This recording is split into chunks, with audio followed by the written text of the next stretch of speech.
Columbus, Georgia. This is your City Council. Mayor Teresa Tomlinson. City Manager Isaiah Hughley. Pops Barnes, District 1. Glenn Davis, District 2. Bruce Huff, District 3. Evelyn Turner Pugh, Mayor Pro Tem and District 4. Mike Baker, District 5. Gary Allen, District 6. Mimi Woodson, District 7. Walker Garrett, District 8. Judy Thomas, Post 9 at-large Counselor. Skip Henderson, Post 10 at-large Counselor. Tony Washington, Clerk of Council. And City Attorney Clifton Fay. Columbus, Georgia, this is your City Council.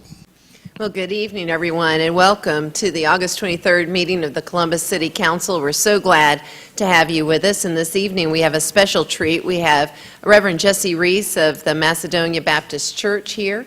He's going to come forward and lead us in an invocation this evening, consistent with his faith tradition. And if you would, sir, the podium's here and ready for you. And for those of you who don't remember, Reverend Reese was here, I think, the last time we gathered, talking, supporting some of our efforts to rejuvenate and revitalize an important community, Winterfield, and its outlying areas off of Casita Road. So thank you for what you're doing in the field of this community. Yes, ma'am. Yes. Let us pray. Eternal and righteous God and our King, Father, we thank you for being a God of citizenship, for being a God of government. We thank you for your gifts, the gift of leadership. We pray, Master, that as the leaders meet this evening to take care of the people's business, we pray, Master, and throughout their endeavors that you would give them clarity of vision, straight thoughts, and circumspect thinking, God, and that you would help them to make quality decisions. And then, Master, as they do the work and have finished it, we pray for order and decency, fairness and justice. And when they depart tonight, we pray, Master, that they will go home to their loved ones and receive abundant love, joy, and peace. And Master, and throughout their endeavors, we pray that you will give them the serenity to accept the things that they cannot change, the courage to change the things they can, and the wisdom to know the difference.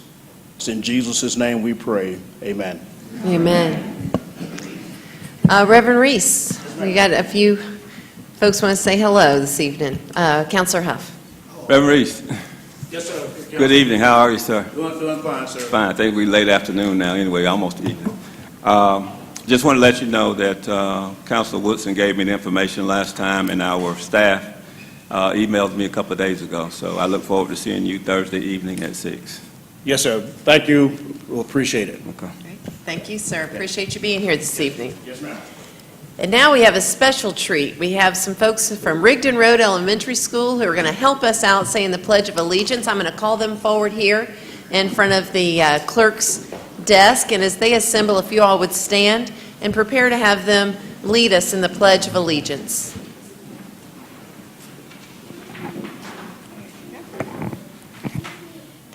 Pledge allegiance to the flag of the United States of America, and to the republic for which it stands, a nation under God, indivisible, with liberty and justice for all.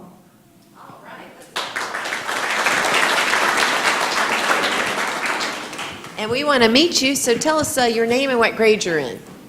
My name is Nicholas Bakes. I'm in 5th grade, and my teacher's name is Miss Willis. My name is Keyshawn Carter, and I'm in 2nd grade, and my teacher name is Miss Dr. Reynolds. My name is Jaira Teller, and I'm in 2nd grade, and my teacher is Dr. Reynolds. My name is Michael Teller, and I'm in 3rd grade, and my teacher is Miss Garton. My name is Kamarion Carter, and I'm in 3rd grade. My teacher name is Manny. Yes, ma'am, if you would introduce yourself. Hello, I'm Dr. Rosie Reynolds Williams. I'm a second grade teacher at Rigdon Road Elementary. On behalf of my principal, Ms. Charlene Robinson, I'd like to thank you for inviting us out and giving these young men an opportunity to see wonderful leadership in action. We thank you. Well, thank you. And we've got some proud parents. If you all are parents or supporters of these young ones, please stand up and let us give you a round of applause. Let's thank them. Thank you all very much, and I hope you'll come back soon to help us again. We have 30 more boys. All right, great. That sounds like a treat. Well, thank you all. And there's no further items on the mayor's agenda, so we're going to go into the city attorney's agenda at this time. Mr. Fay. Okay, thank you, Mayor. Just have one resolution on the table tonight. I understand we may have a motion to table this.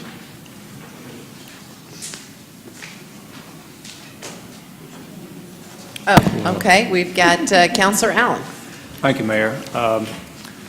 Some of us were talking about trying to get a price on Albright Fortenberry, which is the organization that I think Sheriff Darr agreed to have come in the department, just to see what the balance would be as far as the cost associated with that. So we were thinking about tabling tonight and let the city attorney get that number, or Ms. Hodge, whoever deemed appropriate. Try to get an estimate from Albright Fortenberry for that. So I would like to make a motion that we delay this. Okay, that's a motion and a second. Mr. City Attorney, did they withdraw consent for Albright Fortenberry in the letter? No, as far as we know, the attorney just said the sheriff wanted to approve whoever was selected. But, of course, orally at the July 26th meeting, he said that Albright was certainly fine with him. Okay, so, all right, so we think it's still Albright Fortenberry on the table. Okay, sounds good. Let's see, Councilor Baker. Sure. And that's fine. I'll whatever the wishes of council are fine with me. Just 2 quick points. Our internal audit staff, has never done anything but exemplary work since we reinstated them. They've helped numerous department heads understand their situations and efficiencies. They've helped us understand in many situations operational efficiencies. They've never done anything except in a professional and unbiased manner. So I'm very comfortable with them rather than incurring additional cost regardless of what it is. And the other thing, and whether it's business or government, and no offense to anybody, you don't get to pick your auditor. It doesn't work that way. Your auditor is picked by a particular level of authority, and they're assigned to the task. So again, if that's the council's wish to delay, I'm fine, but I'm going to support with our internal staff because I think they have the capability to do it. Thank you. All right. We've got a motion and second, and there's no further discussion on this item. It's not a, well, yes, it is. I'm sorry. But it's a motion to table, so I don't think I can call it up electronically. All those in favor of the motion to table, please state aye. Aye. Are there any opposed? Okay. And it is tabled until we get a bid then, I guess, from Albright Fortenberry. Let's see here. We have Councilor Garrett. Just to add to the city attorney's agenda, and I want to let the other councilors know, Madam Mayor, I believe you were copied on the email from Ms. Pitts regarding the city permit issue. I'm working with the city attorney. Right now, we have an ordinance written where you get your rabies vaccine from your vet, and then within 15 days, you have the opportunity to get your city permit. Some vets issue it, some vets do not. But in a survey, basically this lady's entire neighborhood did not have the city permit. I checked with my vets. I've had dogs for 3 years. They've never mentioned the city permit to me. I went out that day after she mentioned it to me and got my city permits. But we're talking about $15 an animal if they're unneutered, $40 if they are, $15 if they're neutered, $40 if they're unneutered. We're going to work on, if it's tied to the rabies vaccination, presenting a consolidated ordinance as one tag So when you get your rabies vaccination, the city gets the revenue, the vets get their $5 for issuing it, and then we don't run into folks who are, they don't know about this ordinance, and then they get called into court like my constituent did. And I believe this could be a great boon in revenue to the city and also help people who don't know about the ordinance. But I just want to let you know we're working on that, and if you have any objection to it, please contact me, and I'll be presenting that with the city attorney. Great, thank you. We have the city manager. Mayor, regarding the audit and tabling the matter, would council like for us to bring and present to you a scope of work? Because price from an external auditor will depend on the scope of work, and certainly we don't want, I don't think, to go and provide a scope of work and then there's something missing that you wanted or did not, something there that you didn't want that we would be paying for. And so it's just a question, would you like to see a scope of work? Okay. Councilor Thomas. My initial reaction to that, Mr. City Manager, is no.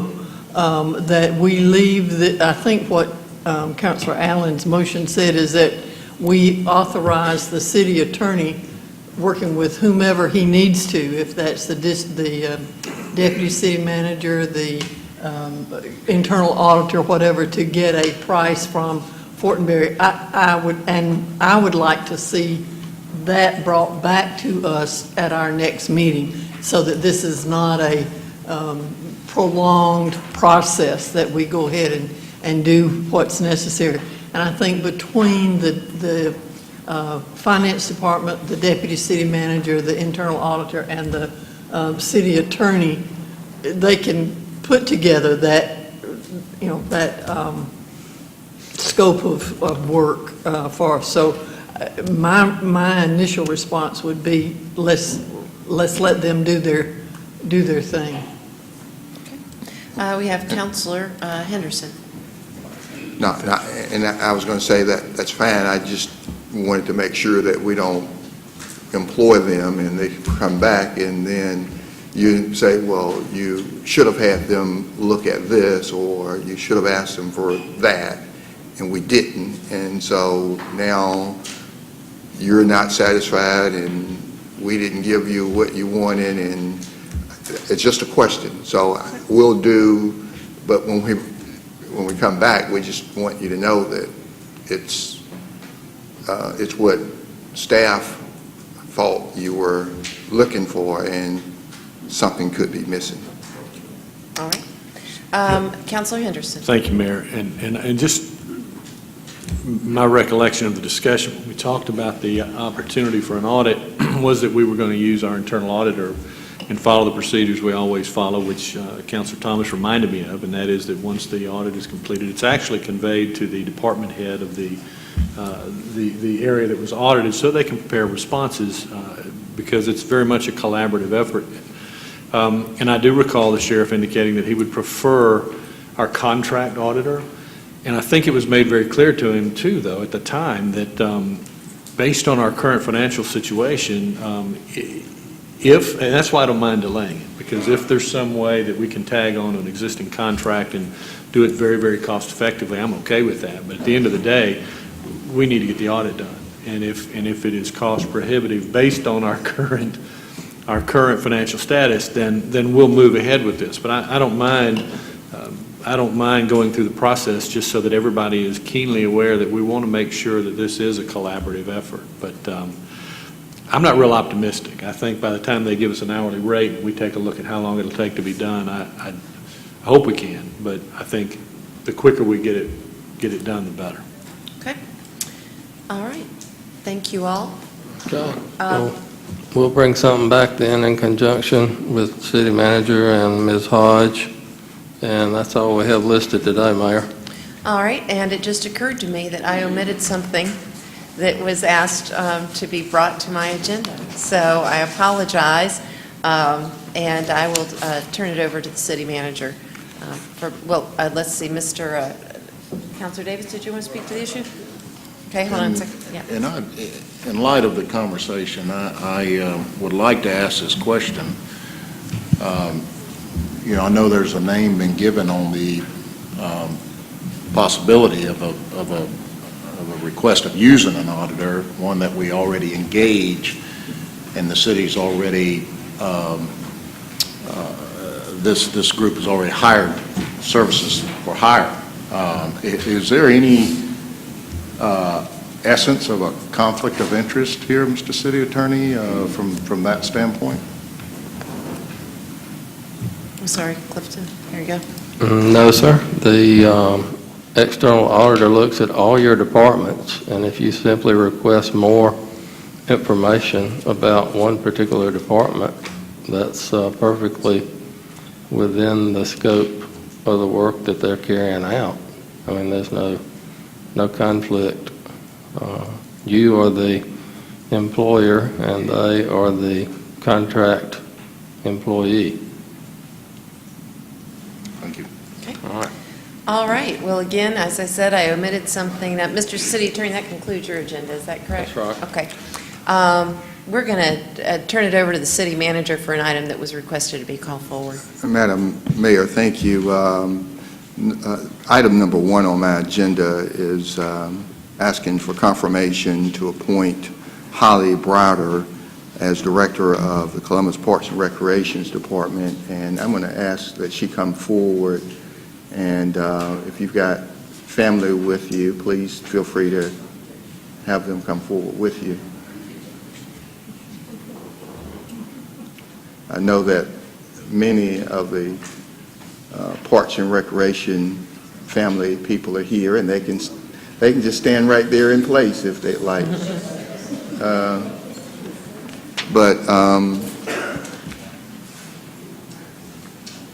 Holly Browder is an internal candidate, and she's my choice to fill the position Director of the Columbus Parks and Recreations Department.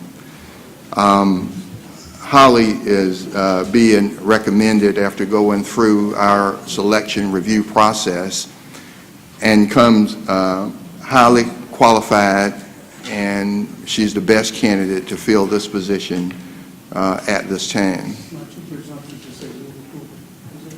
Well, no, sir, you can do that, but I would like for the public to hear her credentials and background. But Holly has worked in the Parks and Recreation field for more than 18 years and worked her way from the bottom up, actually. She has worked as an athletic program supervisor, recreation specialist, recreation services division manager, assistant director of Parks and Rec, and has served as interim director of Parks and Rec. In working her way through the ranks, Holly has demonstrated her ability to lead in good times and in bad times. Holly was instrumental in helping the Columbus Parks and Recreation Department gain the status as a nationally accredited Parks and Recreation Department. She helped the department garner the title of Georgia's Recreation and Parks Association Agency of the Year for 2013 and 2015, and the Georgia Recreation and Parks Association District 3 Agency of the Year in 2014. Holly was recognized as the Georgia Recreation and Parks Association Programmers Section Distinguished Professional of the Year in 2013, and was the Georgia Recreation and Parks Association Administrators Section Distinguished Professional of the Year in 2014. She holds a number of certifications to include Certified Parks and Recreation Professional, Aquatic Facility Operator, and Certified Pool Operator. Holly is a 1999 graduate of Columbus State University with a bachelor's degree in communications. She is married to Tom Broder, and they have 2 kids, 9-year-old Abigail and 3-year-old Alex. And so I wanted you and the public to have the benefit of hearing this background that Holly brings to the table and the 18 years of experience in Parks and Recreations. And so I'm proud to bring her forward for confirmation as Director of the Columbus Department of Parks and Recreations. And Council Barnes, I appreciate and do ask. Yes, sir. Second. All right, we've got a motion and a second for approval. There being no discussion, all those in favor, please state aye. Aye. Are there any opposed? Congratulations. Thank you.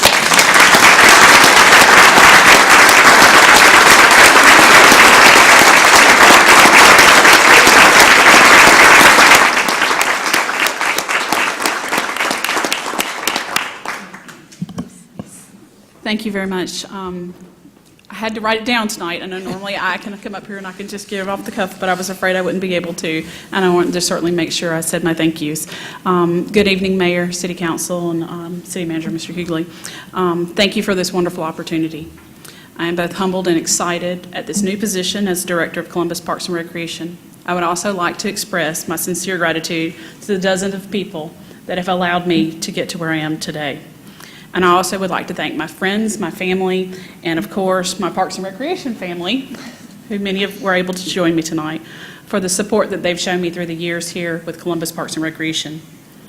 And as grateful as I am to be chosen as the next Director of the Columbus Parks and Recreation Department, I have to share with you that the greatest reward for me is that I'm given the opportunity to continue to work for the people of Columbus, Georgia. The people of all ages that live here in Columbus, and to be able to lead such a wonderful organization as the Columbus Parks and Recreation Department, who has such a tremendous impact on the citizens here in Columbus, Georgia. I am very excited to lead the department at this time, and I know that there are many great things that we will do together in the future for those of us here at the Columbus Consolidated Government and those citizens of Columbus, Georgia. I just want to say thank you again for allowing me this opportunity. Thank you all very much. I appreciate it.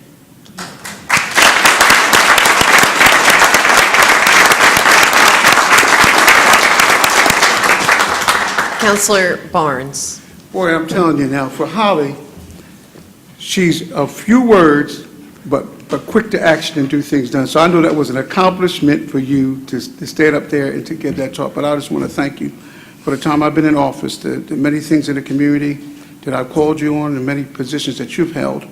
When any of the citizens had a problem, you were quick to be responsive, quick to be responsive. For the many times we've had the Veterans Day Parade, through one snag or another, you worked your way through it, and I just appreciate what you've done for the citizens of Columbus and for the city government. Holly, one of the things I was smiling about when I was this, I said, I wonder how long your talk was going to be, because you are a few words, but you're quick to action and you do a lot. Appreciate you tremendously. Thank you very much. Appreciate that. Councilor Huff.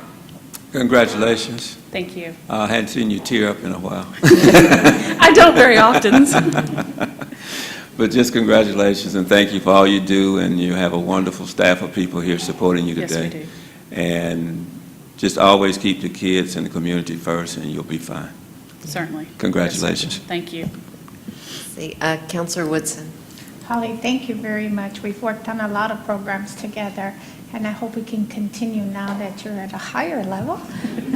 I hope you could still continue, but I know you have the capability and the capacity of all your staff to make things happen, and we appreciate it. And the Tri-City Latino Festival appreciates all that you and Parks and Rec does every year to ensure the success of the program. Certainly. Thank you, and God bless you and your family, and thank you to your husband for sharing you with us and 202,000 people in this community. Councilor Thomas. Holly, I just have to add my congratulations. I know that you and I have worked together on several projects in the last several years, and as has been said, your professionalism and your dedication just comes to the very forefront.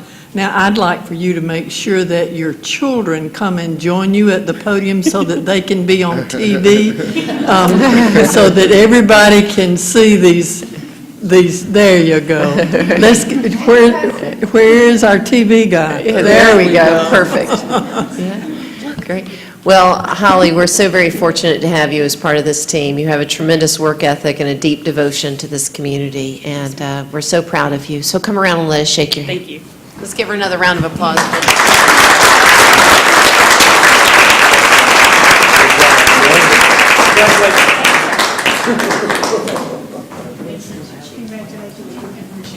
Congratulations, you bet.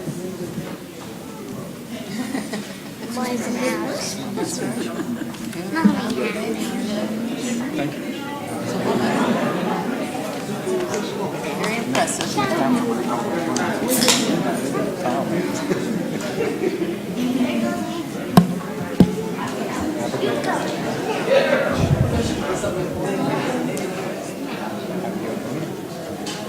Congratulations, Mayor. Thank you, ma'am. Tim Brown. Nice to meet you.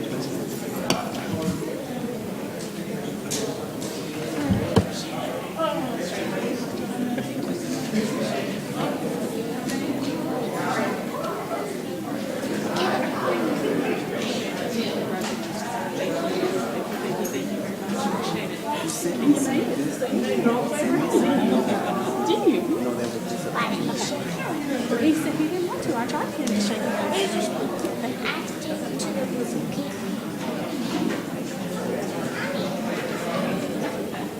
Okay. All right, well, Holly, don't go off and celebrate. The Mayor Pro Tem has a referral for you. Holly, congratulations. I've been asked to ask if we can look at the possibility of the super centers or the rec centers having an advisory board from the community surrounding it. I know we have a board, Parks and Rec board, but this is just the super centers. Okay. That would represent just the 4 super centers? I'm sorry, I couldn't hear you very well. I'm sorry. Possibly. Okay. Because as my constituents tell me, they're out there every day, they see things that need to be done, and they would like to have an advisory committee, some kind of advisory committee. Okay. All right. Great. Well, we'll put that down and get a report back to council on that. Again, Holly, thank you. Okay. Yes. Well, I was just going to say, we'll certainly consult with Holly, but I like the idea, and we could have an advisory committee for each area in the vicinity of the super center. You know, in other words, Shirley Winston could have one, and then Salmon Road, and so forth, yes. Right. Yeah. It may be good, too, Mayor Pro Tem, if you'll get with Holly and give her the names of those who are interested so she can brainstorm with them about what exactly they're thinking, so we make sure we make the mark. Great, thank you. All right, we will move into our public agenda. First on our public agenda, we have Mr. Reginald Radney, who would like to speak to us about community justice. Good evening, Mr. Radney. If you would, just state your name and address for the record, please. Reginald Radney. I'm going to use the address this time for my uncle, which this matter is about. Okay. Before, I used the residential address when we were in the Bibb City area. We have moved, and I don't want to make that part of the public domain again. Sure. So let's just talk about the address where my uncle is, which is 334 27th Street. It's a very distressed area. Everybody knows about the things that go over there. It's a high volume of crime and danger, and somebody had to come in there and do something to regulate it, or it would have continued to be destruction. I think we talked about in the past some of the incidents that were taking place over there, which include but are not limited to false information being called into the 911 dispatch center, police and fire alarms that were false alarms, homes being burned down in arson, people shooting people, people raping women, and numerous other things that I took the opportunity to do something about. The streets are terrible. I would request, before I say anything about my purpose for being here, that you guys consider coming up with something that I would call a crime debris ordinance. People that commit crime tend to bring trash with them, and they leave trash behind. And if the law enforcement officers see people congregating near debris and litter that deteriorates the value of a city, they should be able to enforce an action, and that'll help break up some of these little clusters that people use to go about their crime activity. I have come here before on 3 different occasions. This is number 4. And I have been through some things that gave me the indication that nobody here is concerned about what I brought before the council, because not one member of you has taken an action or provided anything in documentation to acknowledge the issues that I have brought before you. I have been harmed, I have been injured, and I have been damaged. And I originally came and asked to not have to do anything that would embarrass the council or the police, and I asked for private mediation or something to seek remedy to put me back where I was. You have no idea what I have lost in the things that I have built over the course of my life as a crime-free person, from having somebody serve me a willful, malicious, perjured, false arrest with false information in a police report. That police officer is no longer with the department, so part of it has been negated in that regard. However, the nature of what the person caused before they left and the lack of effective response from any member of the council or the law enforcement system has left me in a position where I have been ignored, and I would like to know if anybody plans to do anything to provide some documentation to acknowledge what I brought before you back in June of 2014. Well, we did, go ahead and finish your statement, and then I'll mark that down as a question. You go ahead and Okay. finish your statement, and we'll respond. The issues that I brought before you, has anyone documented it? Has anybody taken a look at the videos or anything that I have provided about the nature of the incidents that were taking place in the area that brought me here to you in the first place? Has anybody taken the time to review them so you know why I'm here and you can actually see it? Or do I need to arrange a time to bring it to you and let you all see it here together? Those have been referred to the police department, and they have reviewed them. Okay, That and material. what has been, I mean, since nobody responded, what has been the disposition of? That's what, as soon as you finish your statement, then we'll call upon, we have a representative from the police department, and they'll bring us up to speed on where we are. And so since 2014, which is 2 years, while I've been sitting having my image, my reputation, and everything that I spent my life working for tarnished, I have to accept what you're saying, that whatever they decide is the disposition of what's supposed to take place here? Is that my understanding? No, sir, you just need to, this is your opportunity to address council, and so. if I'm you- addressing the council because I would like to seek remedy for the injury that has been caused to me for the things that I have brought to your attention since June of 2014, and nobody has provided any type of response that's documented whatsoever that I can refer to here. It was ignored. No, no, sir, it wasn't. If that, if Did you that's, is that correspond? the conclusion of your statement, I'll go ahead and respond. You have, as I recall, complained about false accusations made that were resulted in your arrest, and then, of course, I believe there was a picture related to the Joint magazine, is that correct? With I don't know if I was in the joint or not. Okay. But the publication of a mugshot and so forth. And so those complaints were taken and given to the police department. They have looked into them, and I believe they've communicated with you on several occasions. I don't have anything that can be referenced to suggest that that would be true whatsoever. Nobody has provided any documentation for me since day one, nothing.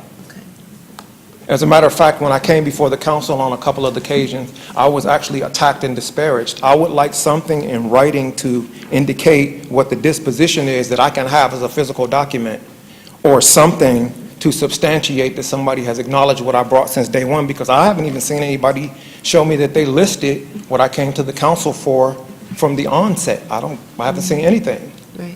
whatsoever. You were attacked and disparaged, you said? Who? I have a case for Woodward and Gray that was in the courtroom of Andy Prather, a similar incident that happened some years ago in year 2000.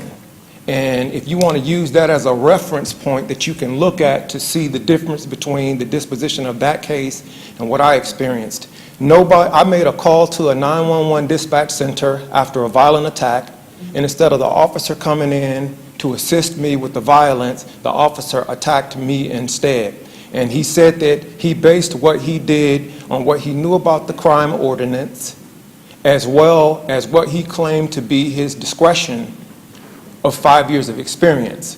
And based upon what he wrote, it looked like he might have been justified, but nobody has followed through with an investigation to see exactly what has transpired. And I'm calling upon this council, and if you will, Ms. Mayor, to look and find out specifically what has transpired. Nobody has ever even taken a statement from me specifically. How can they investigate something if I am not included? All investigations per the city charter must be made public. If they're investigating something, talking to material witnesses, tampering with evidence, or anything that would be associated with an investigation, everybody has to be notified. Nobody has said anything to me whatsoever, and I would like for somebody to provide some remedy here. I have incurred loss, and no officer is supposed to come into a scene and make it worse or do anything that's unnatural to that scene. If I did something wrong, I will take my punishment, but I am not going to accept injustice, and I mean no disrespect to anybody here. Again, I don't know anybody personally, and I have certainly not asked anybody here for anything or owe anybody anything in Columbus. I would like some assistance as a voting citizen in this community, and for nobody to continue to ignore me like they have since the year 2014. And if you need me to provide more information in an itinerary, I have documented everything. I can send you PDFs or whatever form of information, PowerPoint, or whatever you need to see it definitively, detail for detail, but nobody has asked. And I am telling you, I have been harmed. My family has been harmed, my career has been harmed, and my public reputation that I worked 44 years for because of injustice. And that should not be tolerated in Columbus, nor anywhere else, no matter the jurisdiction in the United States of America. That's a breach of constitutional rights, and it's a deprivation of constitutional rights. And that somebody should have provided me some due process that's better than what I have described. No disrespect intended, but something's got to come of this other than nothing. Or I am forced to have to do things that will make it even messier, and I don't want to do that. I'm trying to talk to you all. Somebody should have given me mediation or something. Okay, I do know that your complaint was referred to professional standards, and so an investigation would be done. Why don't we go to Major Hawk now and let him tell us where we are and what's been done in relation to your complaint? Yeah, because I don't even know which complaint you're referring to. I'll wait and see what he has to say. All right, thank you. Major Hawk.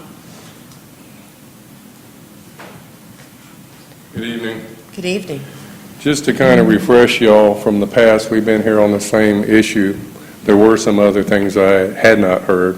This stems out of an arrest that took place in 2014 where the individual was causing a disturbance. He was incarcerated. He posted and forfeited a bond and did not appear in court. He then appeared before council, in which y'all were informed of what I just told you. And at that time, he was advised that if he came to the police department, he could file a complaint and we would investigate it. The other day when the clerk received a call that he wanted to come back to council, that was the first contact he's attempted with us. We have discussed it with him on the phone yesterday and today. I explained to him he had a chance to go to court, but he forfeited his bond. As far as the other things he's referring to, I have no knowledge of the things he's referring to other than this arrest. So Judge Prather is a civil court judge in state court. What? I have no knowledge of that. So that must be separate and apart. Yes, Okay, ma'am. from, well, I guess he takes criminal matters. I don't know why I said a civil court judge. He takes matters arising out of the solicitor's office. So. And we'd be happy to do an investigation, but it's a matter of, like he was told last time, just come down to our department, we'll fill out the complaint form with him, and it'll be fully investigated. As he has stated, one of the officers involved in this arrest, it was for disorderly conduct. a city ordinance violation, has left the department, but the other officer is still here. Okay. And I seem to remember, too, there was a complaint about the mug shot last time Mr. Radney You're- came. Yes, he was concerned about the mugshot, Right. which he was informed of. That's handled by the sheriff's department, and we really have no control over that. Right. I remember that being sort of the gist of the complaint was the mug shot, and then, of course, the fact that it was published in the joint, which we don't have any. That's correct. Yeah. I will say, too, Mr. Radney, that any complaint that you send in, an investigation done, is subject to the Open Records Act once that investigation's closed. So any materials related to a prior complaint, and I'm not sure what you were talking about, related to Judge Prather and so forth, that you can simply send us an email or write on a piece of paper, it doesn't have to be fancy, that you'd like to request the documentation related to whatever investigation you were referring to previously about the matter before Judge Prather, and we can get you that. But that's the update related to your 2014 arrest and complaint arising out of that. Yes, sir. Can I respond? Yes, come on up and let's see if we can get to the bottom of it. Yeah, we need to. I don't know where his reference and documentation is coming from. First, for starters, where's the complaint? You're Do I the have one. a copy of the yeah. complaint? Do you have a copy of the complaint As I here? stated, after the last Yeah. council, he was instructed to come in, and we would take a complaint, but he never appeared. Okay. Actually, the mayor... So you generate the complaint. I have not submitted a complaint yet. I don't know what he could be referring to. Okay. I have not talked to him. The other thing is, he said that I failed to show up in court. I went to Michael Solinsky's court. When they arrested me falsely, I might add, and I was the caller. He says I was creating a disturbance. I was the caller. I don't know where he's getting his information from. Sure. Now, let me explain something that might be helpful, and then maybe we can conclude this. Related to the actual arrest, and who may or may not have been at fault when the police officers show up and arrest people, and then who might be charged and ultimately convicted of that charge, that's in the court system.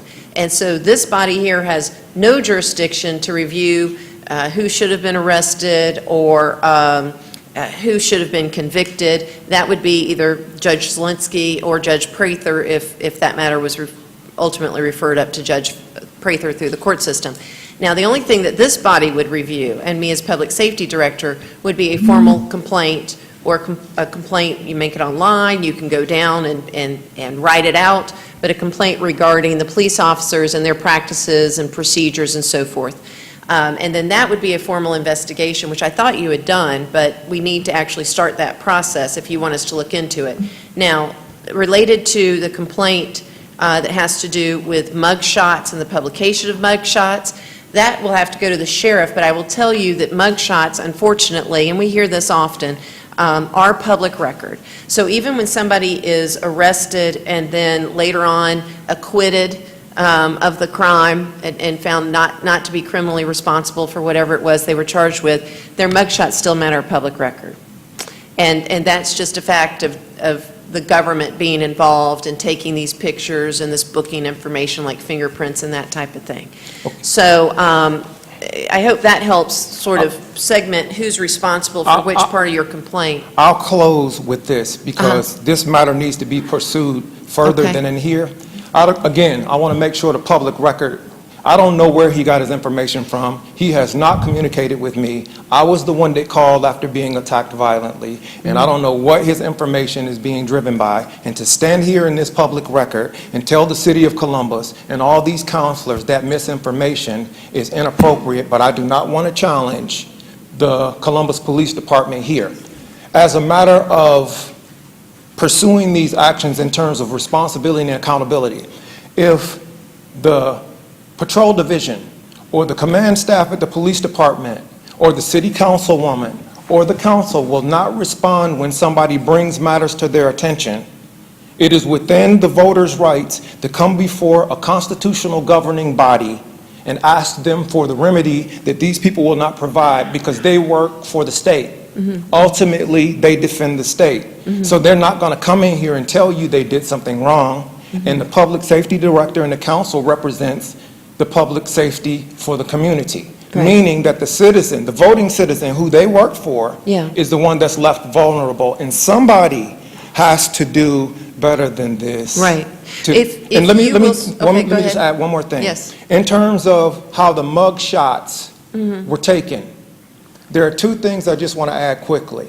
For starters, the Columbus Police Department made it possible for me to have to come into contact with the sheriff in the first place, or there would have never been a mugshot, for starters. Number two, the House Bill 845 was intended not to put people into a mugshot database before they ever went to a court and a disposition was found in a court.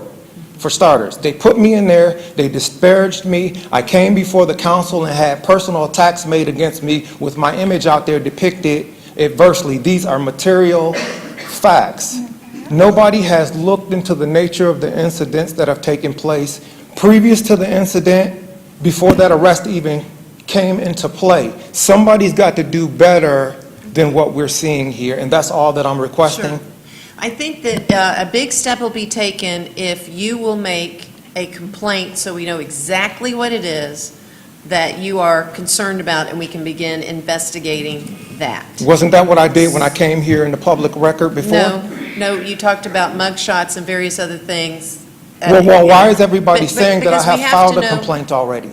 We have to know, you came to us, and I know I've received, I think, some emails from you, if I'm But not you mistaken. said I filed a complaint. Right, well, I thought you had filed a complaint because we had left it that you were going to file a complaint, but you actually have to write down or dictate to somebody what it is you're concerned about. An officer didn't follow policy, or whatever it is you believe happened, so that we can discern between what the court's supposed to be doing, what we're supposed to be doing. So let's do this, if you would, get some information from Major Hawk here while he's here, and figure out how it is you need to file a complaint so we can begin investigating that. Shouldn't we Okay? get me with somebody, though, that can give me the information that's not already, like the information he's providing before this council is false? Is there anybody else that can serve as a third party? I think instead of saying false, there's obviously a miscommunication, and you're not going to resolve that until you speak about how to begin a formal complaint. So let's start there and see where the complaint process takes us, okay? Thank you, sir. We appreciate you coming and look forward to this being resolved. So if you'll start that complaint process, we can get to the bottom we'll of make it. sure we do. Okay, thank you. All right, next we have Ms. Beatrice Blue and Ms. Alicia Ojeda, Elika Ojeda, who wants to come forward and speak to us about the Tri-City Latino Festival. We're very excited. This gets bigger and bigger every year, so thank you for being here. Thank you. Blue. Good evening, Mayor and City Council. Thank you. Today I want to invite the City Council and also the City of Columbus to come out and participate, enjoy, and support the Tri-City Latino Festival this year. This year, the festival will be held on Saturday, September 17th, and it will be at the Columbus Civic Center from 12 p.m. to 8 p.m. The festival will be free admission to all, and we will have various artists performing throughout the event, and also we will have different vendors, food vendors, a kids zone areas for children and families to enjoy, and most importantly, we're going to have various nonprofit organizations from the City of Columbus to come out and provide information about their organization to the public as well. Lastly, I would like to thank the supporters and also the sponsors of the event. And if you guys would like to assist or know anyone that would like to assist, we welcome anyone to help out and support the festival as well. Thank you. We just want to invite everyone, the whole community of Columbus, to the festival, which I will repeat it, on Saturday, September 17th, from 12 noon to 8 o'clock at night. And like she says, it's free admission. All right, we have Councilor Woodson that knows a little bit about this. Thank you, Mayor, and thank you to Elika and Beatrice. I can tell you, as the passing of Lefty, they have really, and Tito, who's hiding over in the audience, have worked many, many hours, day and night, to ensure that the dream of the Tri-City Latino Festival gathers forward. What I just wanted to add to it is that the Latino Festival is not just a festival of drinking, eating, and kids zone, and so it's actually an educational program in the beginning of the festival to acknowledge the different Latino cultures as they are. Sometimes people think that all Latinos are Mexicans and eat tortillas and Doritos, and this is part of the community, knowing that within the Latin community there are 21 other different cultures.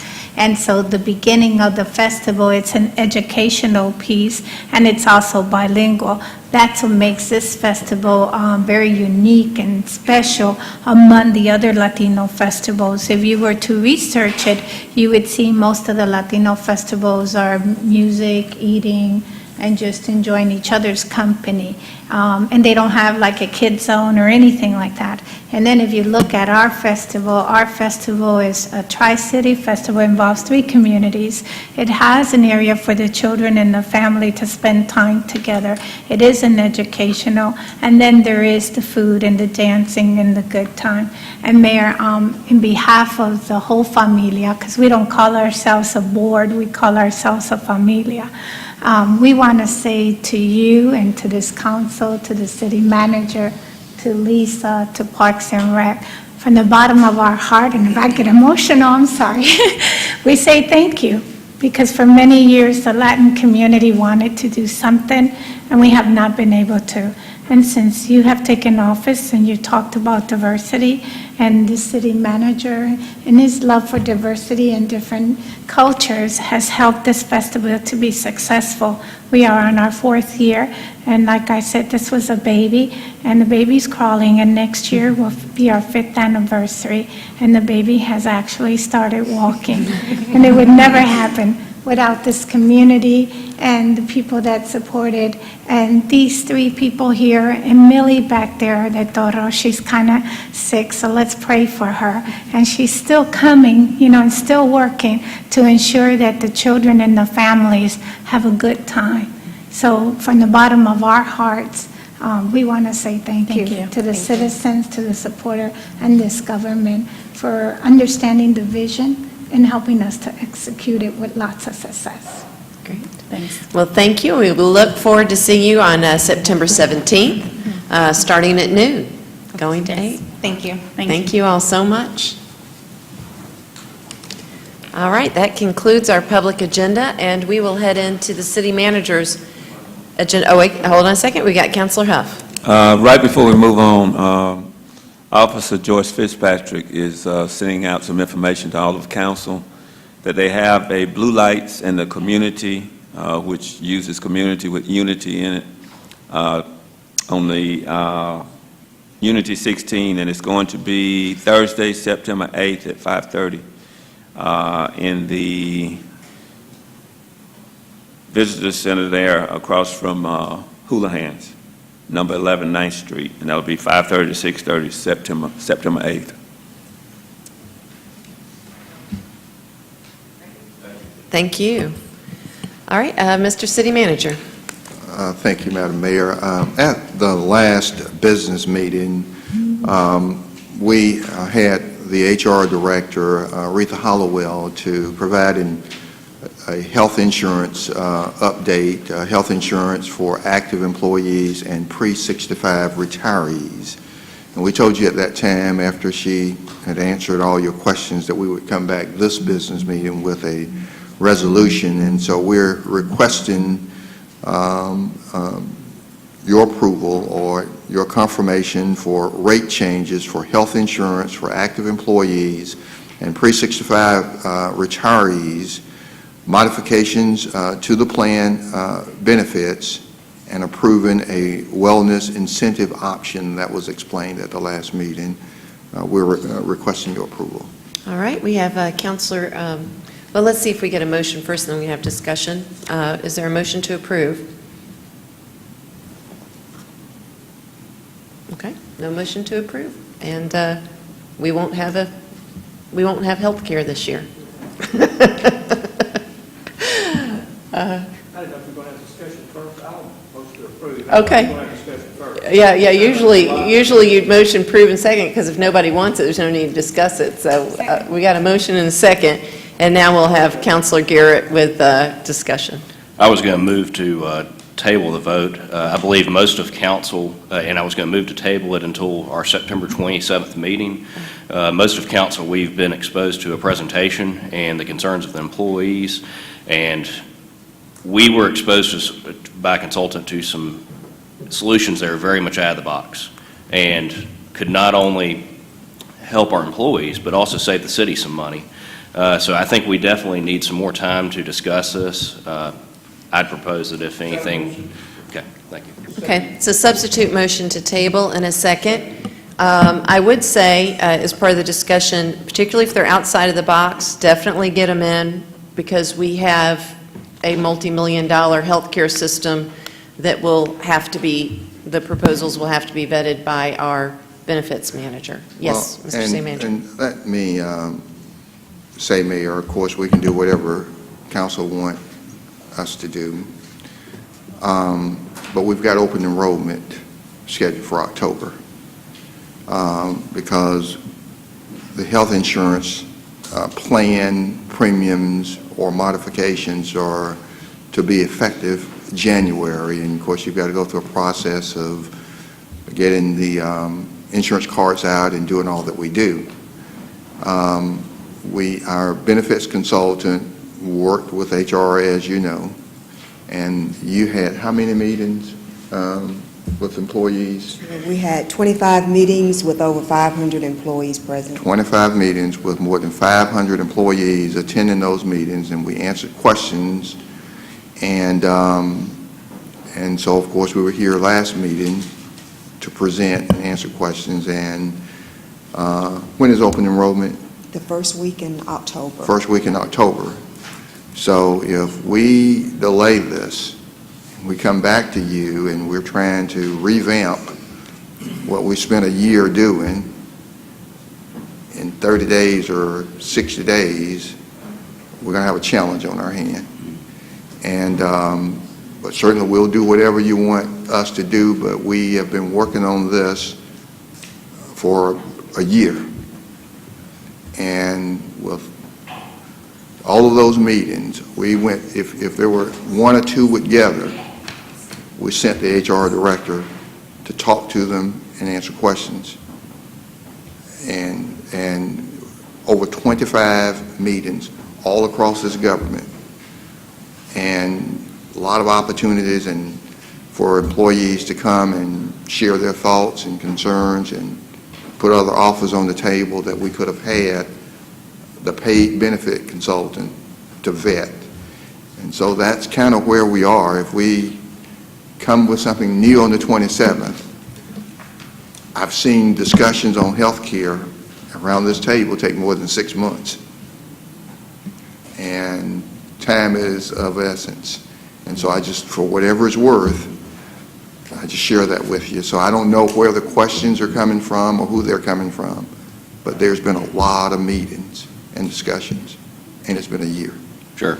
I understand that, Mr. City Manager, and I think a lot of this, it's new questions that were raised to us, new ideas that were raised to us, and it's not just this consultant. I've talked to other insurance brokers who presented ideas that they said they thought would lower the rates for employees, and I mean, I think we've got to look out for their best interest and for the savings of the city. And I mean, I'm sure other councilors want to chime in, but we definitely heard some ideas that could be very beneficial. Some of them can be implemented immediately. You know, things that we definitely need to consider, and I wish we had it before. You know, I just got on council in May, so I haven't been part of the discussions that long, but these were definitely ideas that were things that will save the city money, I believe. Can you go ahead and give us some of those ideas so we can start looking into them? I know, and this may be new, in the past we have had other insurance brokers who have pitched ideas. Two I can think of have been brokers that were in the RFP process but didn't get the RFP to be the benefits manager. So some of the ideas they pitched were the ideas that were in their RFP, and then of course they weren't chosen. And then there was a reason why those ideas wouldn't work, or they had already been done. I remember there was one about OPEC or something, I can't remember, but, you know, we'd already completed that a while back, and the broker didn't fully appreciate. So a lot of times people do have what is seemingly good ideas, but they don't have all the information. So as soon as we can get that to the staff to see what these ideas are, the better. So can you, like, pitch some of them to us so we can... I don't want to be in the see- position of pitching, but Okay. you know, we could probably get them at maybe the next council meeting, the consultants we met with, because it's, you know, I don't want to repeat and, you know, somehow misstate something that they have, but they did have good examples where it has worked with corporations and that kind of thing, but I'll be happy to, you know, we can talk about that. And So did they've not talked to us, of course. Yeah. Sure.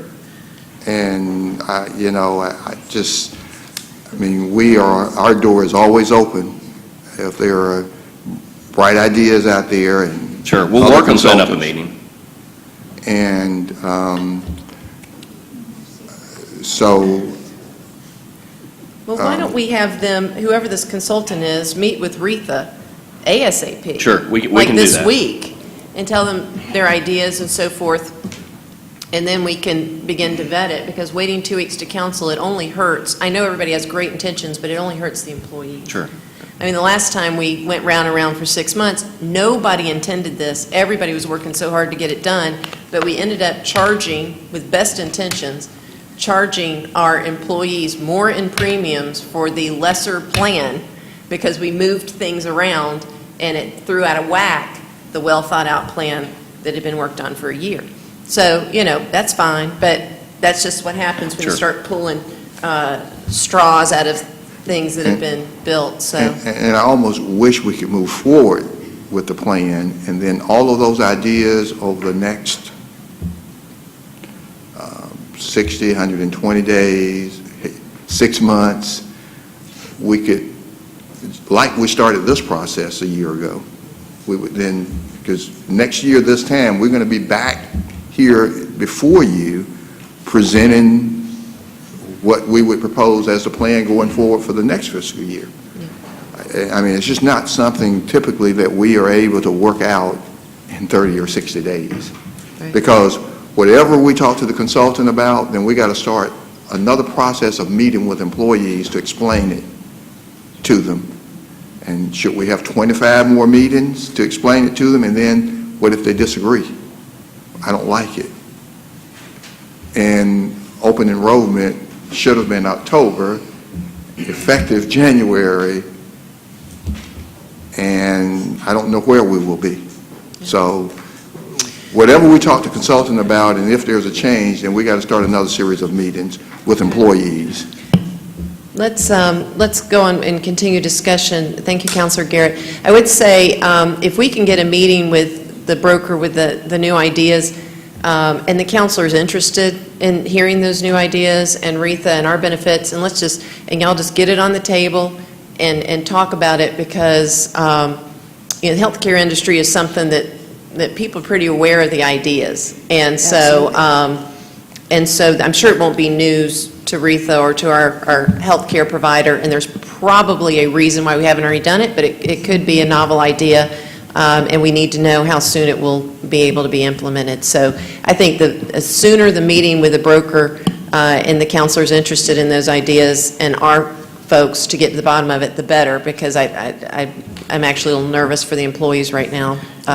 What about the work session on We don't have the time. Okay. I mean, you know, if we can vet through like, let's say, and I'm just hypothetically speaking, you come and meet with Retha, and this broker has fabulous ideas, 3 great ideas, then we can bring those to work session and feel that it's a good risk to hold up the process, because they have to do enrollment. Yeah. I think the latest we did enrollment was January. And We've never done it that way. No. when was it that we had to push it so far that time? We How had a late was it? special enrollment in April. Yes. It was, but we had done enrollment, then we did another, Then we had to special redo enrollment. Yes, in the middle of the year. And it was disastrous for the employees. Yes. So I think as soon as the good ideas that the broker has are brought to the table, and we can talk about those things, and if counselors want to come to that meeting, they can go to that meeting and listen and have their input. And then if there is something that we feel can be done lawfully and so forth, then we can bring it back to a work session and feel like we're good, putting at risk the enrollment schedule. And I'll say that we're going to have to bring our paid consultant to the table. And so you're going to have this broker who's going to be sitting across from our consultant who will vet whatever the idea is. And so that may be an awkward situation for the broker sitting in front of our paid consultant. That's all right. Brokering, so, I mean, it's because we're self-funded.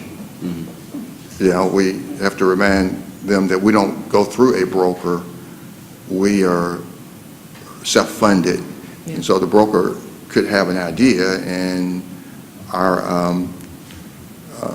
Shaw Hankins will see how to work it, but there is no opportunity for the broker because we're self-funded. This wouldn't be in a broker role. This would be in more of a consultant role. It's probably a benefits manager, another benefit manager company. Okay. Probably. Well, all right, let's get the meeting going, and we got a lot of counselors want to speak to it. Let's see here, Counselor Thomas. Yeah. I hope that this is received in the spirit in which it is given.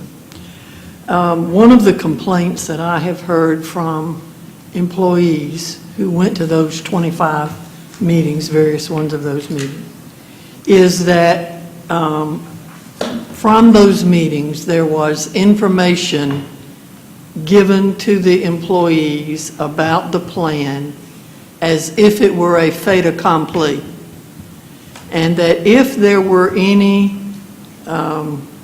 responses from the employees or recommendations from the employees of changes that might be needed in the plan, they were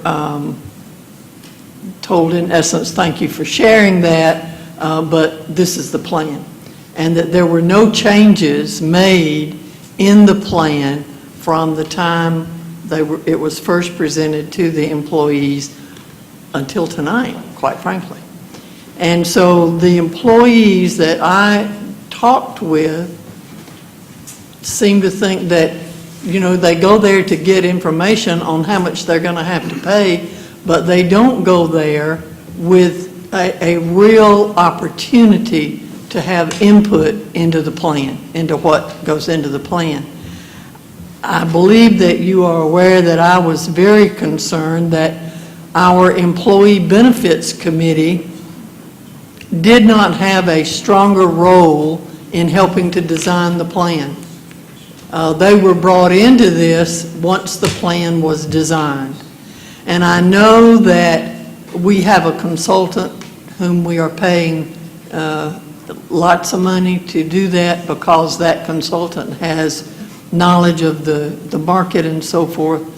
But our employees really do feel like it doesn't matter what they say, what they recommend, that all that matters is this consultant and whatever he or she is recommending.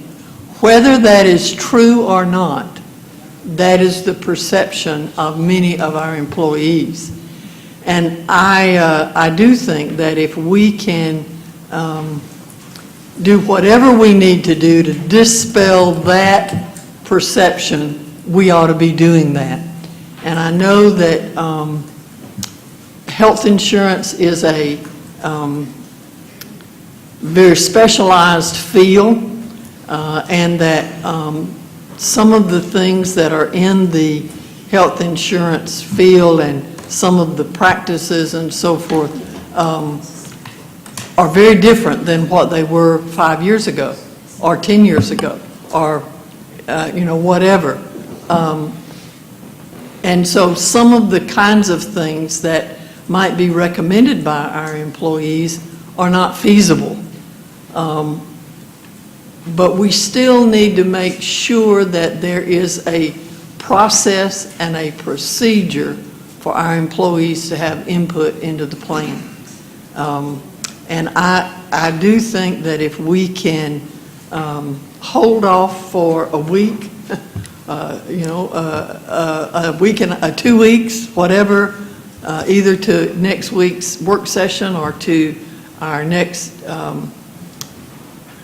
business meeting, and get some of this information, I think it will go a long way to saying to our employees, we have heard your concerns, we've heard that you are concerned, and that, and Ms. Howell, I don't want in any way to give the impression that I think that what you have done is less than terrific. You do us a good job, and I want that. I want to acknowledge that. But I do think that we can do a better job, if you will, of involving our rank and file employees in what they are doing. And so I would urge you that even going forward, even after this plan is put to bed, that in designing what we're doing for our next year, and we're going to be back here, as the city manager said, this time next year dealing with this stuff again, that we've designed some plan, some process to make sure that our employees have a way to get their suggestions to you. And I know that you are not opposed to taking employee suggestions. I know that about you, but I think we need to be sure that we have a very definite process for doing that. Thank you. And let me apologize, I didn't realize this. So the suggestion is to bring it back at next week's work session, not have another work session. You want to bring it back next week's work session? Okay. Well, we definitely have to have that meeting before the work session, or there'd be nothing to work on. So you got to hustle. You think you could hustle up with the broker and get them in to see Retha and the health benefits manager, and we could just tag it on to the work session? Maybe a long day, but, you know, certainly important. We can't let the employees get in. Retha, following up with Councilor Thomas's point, what is the role of the Health Benefits Committee? I mean, what are they involved? How, or are they not at all involved with the Health Benefits Manager and you when you create this? How does that work? Right. Mayor, I appreciate the opportunity to respond to Councilor's comments with regard to the Employee Health Benefits Committee and the employees, as well as City Council, being made aware of plans as it relates to the health insurance. We developed a master plan 2 years ago, and that was one of the things with the new benefits broker, they've been on board with us for about a year now. In fact, it's been exactly a year. And when they came on board with us, that was one of the things I had already been working on. I said, we've got to do better about health care. We've got to do a better job of not surprising council, not surprising employees, and it takes a long-term strategy. So we've talked about that. What you saw in FY16 in terms of health care was a part of that health care master plan in terms of implementation. What you see in FY17 is a continuation of that health care master plan. We came and talked to you about it. Our benefits consultant came and we talked about what was going to be in that health care master plan. We went through it in detail. That health care master plan was talked to about with our Employee Benefits Committee on numerous occasions, getting their input. This is the direction that we are going. We said to the Employee Benefits Committee, we said to this council at least 2 years ago when we were having so many difficulties trying to figure out ways to control health care costs. At least 2 to 3 years ago, we've been saying we were going to do away with our HMO plan. Now, for the FY17, we're doing away with the HMO plan. For 3 years, since we've had the Health and Wellness Center plan, For 3 years when it was open, one of the main things employees said that they wanted to have access to it without having to be on this health care plan. 3 years ago, employees were saying that. Now we're getting to that, and we're offering employees what they've been asking for. So what's in FY17 is exactly what employees have been asking for. This is not new stuff. These are things that we've been talking about for at least 3 years since I've been in this role. We've been talking about these things, and now we are here, so they become a part of the plan. So we briefed the Employee Benefits Committee. They were here last week when we did a presentation on health care. The Employee Benefits Committee, the chair was here, and several of our committee members, and they were available. I acknowledged their presence here so that they could speak. They were not called on to present or share information with you. But like I said, we've had 25 meetings, and I've been at those meetings with those employees. I've been the primary presenter. So I know what the employees have been saying to me. And the meetings have been, yes, informational meetings, because we've been sharing information to make sure that they knew what was in the plan, give us your feedback, give us your input. Very few meetings, other than the very initial meeting we had with the police department, the meetings have been information. That's what's been requested. I've not had anyone say, oh, I don't like this. I don't like this. I don't like what you're doing. I don't like this plan. It's been, let me understand what is being presented. Nobody likes the fact that the premiums are increases. We already knew that. Nobody liked that. But after we get past what the premium increases is going to be, then let's talk about what's in the plan and how it's going to work. Those have been the kinds of conversations that I've had with employees and the pre-65 retirees. I've not had employees say to me, oh no, why are you doing away with the HMO plan? Why are you now opening up the Health and Wellness Center so that I can go to it and I can still keep my doctor and go to my doctor, and I can go to the Health and Wellness Center for free at no cost? So those are the things that were asked, and that's what's in this FY17 proposal. That's what we're presenting. So those are the employees that 500 or so employees that I've talked to, and that's the information that I presented here at council. I haven't presented something that we weren't asked to consider and review. And yes, our benefit consultants had vetted all of those ideas. And I think what's being presented is the best plan for our employees. And it's moving us in the direction that we need to go in terms of a long-term strategy. We're going, I believe, very firmly that we are going in the right direction. And I'm more than happy to, Councilor Walker, hear any new ideas that you have. And I will hear them. They'll need to be vetted by our benefit consultant. It does take a minute to change things. If we decide, I don't know if we're going to change the plan design in some way, we've got to determine what the cost impact of that's going to be. And that takes a minute because we've got to talk to Blue Cross Blue Shield. We may have to talk to our pharmacy benefit manager. So those things do take a while to vet through. But thankfully, we do have a benefit consultant that is very, very capable and will be able to work through those ideas for us. Okay. All right, we have Councilor Woodson. Rita, thank you very much for your time and your patience and understanding.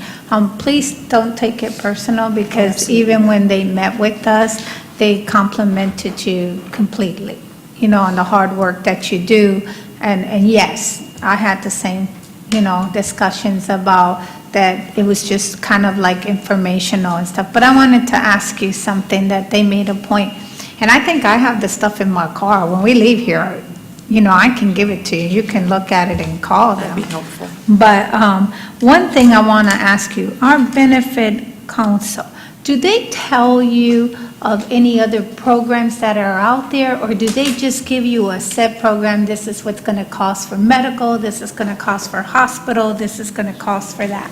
Does a consultant does that, or do they tell you of things that other community are doing that's working? A combination of that, absolutely. Number one, I have to research myself so that I have a clue, and I'm doing research on my own. Obviously, the consultant is doing the same thing. So yes, they're vetting ideas with us. They're taking we're the lead here. We're in charge because we're the payer. So we're telling this, we're giving the consultant ideas, thoughts. This is what we're thinking we want to do for our plan, and obviously, we have a budget. And the consultant is saying, yes, these are some of the things that we're doing in other communities, these are some of the things that have worked, these are some of the ideas that you might want to consider. So that's a continuing, ongoing process, not just one time a year when we're looking at healthcare, but that's a continuous process as things come about. We're talking through and we're vetting through those things continuously. Let me ask you two questions that caught my attention in discussion we had. Did our benefit consultant talk to you about ND online? Where a person I'm familiar with MD online. A company can sign up. And I don't know all the details. I'll give you the stuff and you can look at it. But that interests me completely. Are you talking about telemedicine or teledoc? I don't know if that's what it's called. Is that it? It's like that, yeah. Okay. It is where healthcare is going right now. You're exactly right. Well, And can I Go ahead. finish? And I don't want to go into debate. I'm just giving you when I met with them, some of the information that gave me that interests me, and I had a note and forgot all about it because I was going to ask you about that. Absolutely. And they did they discussed about the online doctors that are available that people can call and get information from, and they can tell them what they need to do and so forth and so on, which will stop an employee from taking off from work to go see a doctor or go to a clinic or something because they can do it online. That was one of the things that was discussed that caught my attention. They discussed a lot of things, but that was, and I myself made the question is, but everybody doesn't go online. And I said, well, people are very going to be concerned also about putting their personal health issues online. And the discussion is more, so I'll let you handle it since you know better. But that caught my interest. And the other thing that caught my interest was you do a great job, but you need some help. And another thing that they mentioned was a counselor, a person that would be, just focused just on that, and could be able to sit with one-on-one and take someone's whole family or their own personal thing and guide them in the benefits we have and don't have. Like, for instance, one thing that they mentioned was peach care for children. I know I have some employees that gone to peach care and they told them, no, they don't qualify. But based on the information they gave us, yes, they would. They just didn't ask the right questions and didn't fill the right paperwork. For Medicaid, the same way. So there was some good points made that I know for myself, I don't know anyone else, but for myself, I know that I said to myself, I wonder if the consultant and Rita saw some of this or knew about some of this. So when we're talking about it, well, when I'm talking about it, I'm talking about innovative ways that would save us some money or it's a possibility. Because I like the counseling person also for the simple reason was that you wear more than just the insurance hat in HR. You do. And you spend a lot of time of it. But if you had someone that's all they did with the employees, then you would be free to take care of all the other HR necessary stuff to do. And then the employees will have a counselor. I don't know how it all works. So I'm not going to sit here and tell you it's better than what we have. But it's things to think of that's out of the box. And with today's society and the millennium today, everything is going in that, in that direction. But I'm not afraid to give you the packet. If I have it in my car, I'll be more than happy to give it to you. But I tell you what, those two caught my attention. And I just wanted to know, that's why I asked you, does the consultant tell you of all these other programs? Do they have statistics? Do they show you the statistics if they work or don't work? Absolutely. That kind of stuff. That's what I was saying. It's not putting you down, not saying you didn't do your homework or anything. It's just like if you were interested in something and somebody came over and told you something else, and you'll say, maybe I need to look at that. I didn't look at that, or I didn't know about that. But we can go after this, and if I still have it in my car, you're more than welcome to have it and look at it and call them. Well, I'm not going to mention names because I don't Sure. want to advertise anybody. Sure, let me mention telemedicine. And this was actually an employee that brought it up. Of course, we've heard about telemedicine, known about it for years. But when Randy Robinson was here, and we had a big kahoo about healthcare, and that was one of the suggestions that he made. Telemedicine, in essence, basically it allows you to have a visit with a provider, with a healthcare provider, from the comfort of your home for minor illness and aches. It allows you to either Skype, call on the phone, or otherwise have an interaction with a healthcare provider. They're typically for minor aches and pains, infections, those sorts of things.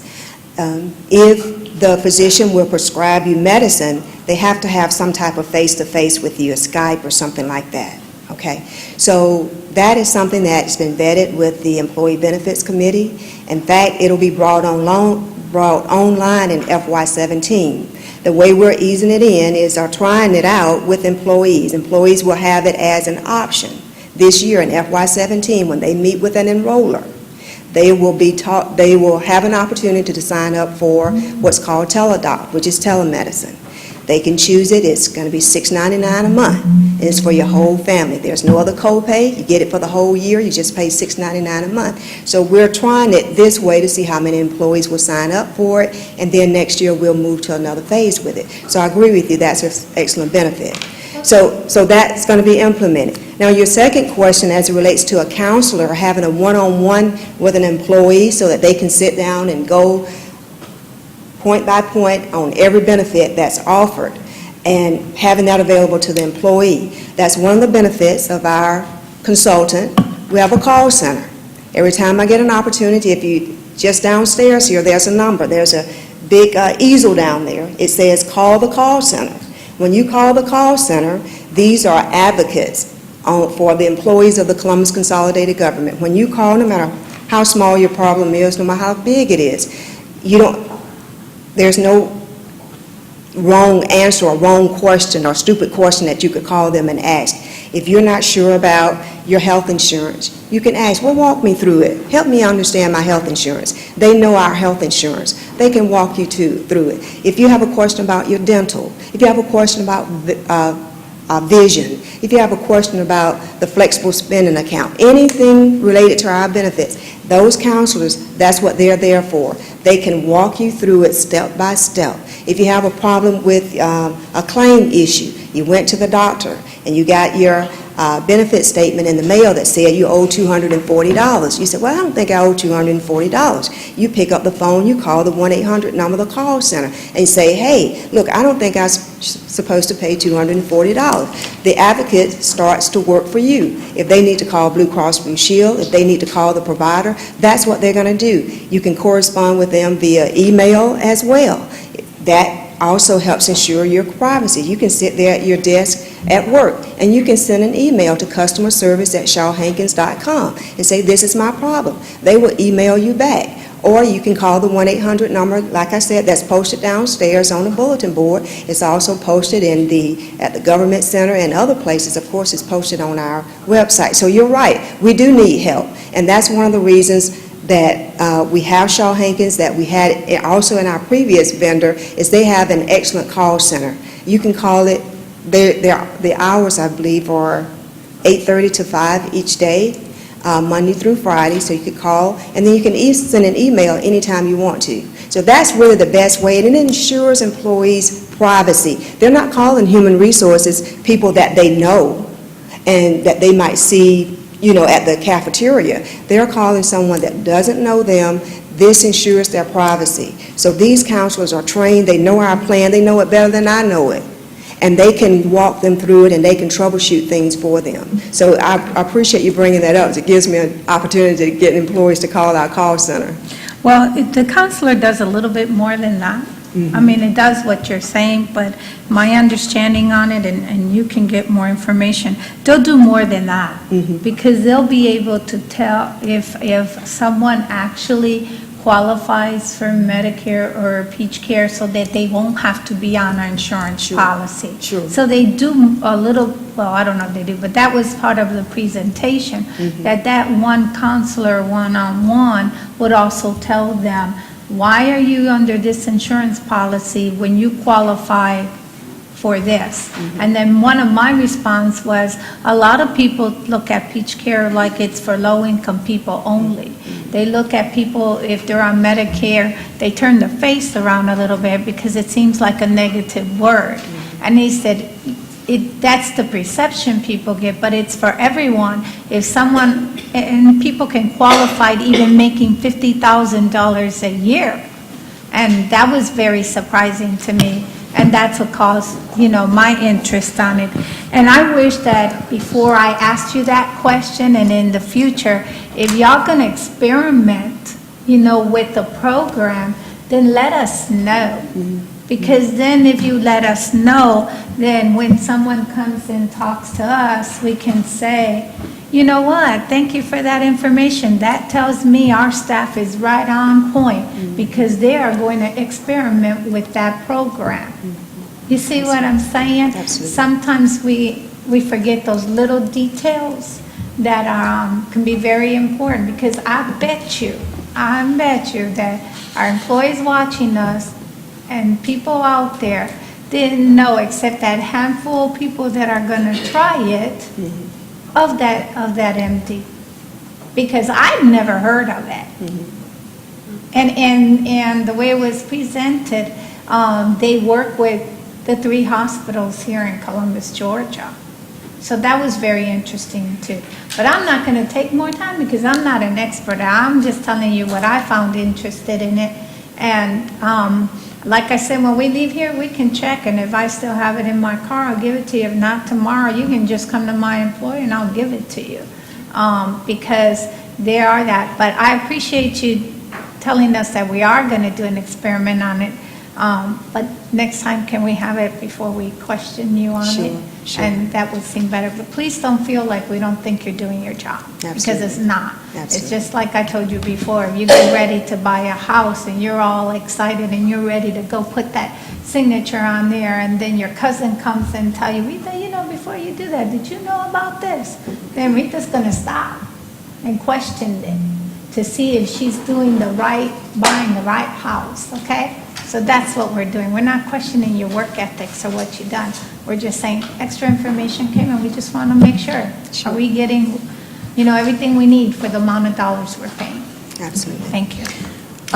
Does the counselor, do they advise on Medicare eligibility and Peach State eligibility? Can you ask about that? Yes. Have them make a presentation maybe at the work session? Yes, they will be able to Because provide information. I know we have pre-retiree public safety, and the only reason I know that, I know some folks who have called the counselors because that pre-retiree public safety issue is such a big one, and they've called and been advised of some things, because there are some things related to Medicare that might help them, and so I'm not familiar with the story about Peach State, Peach Care, but if they could talk about what they do related to Peach Care referrals and that type of thing.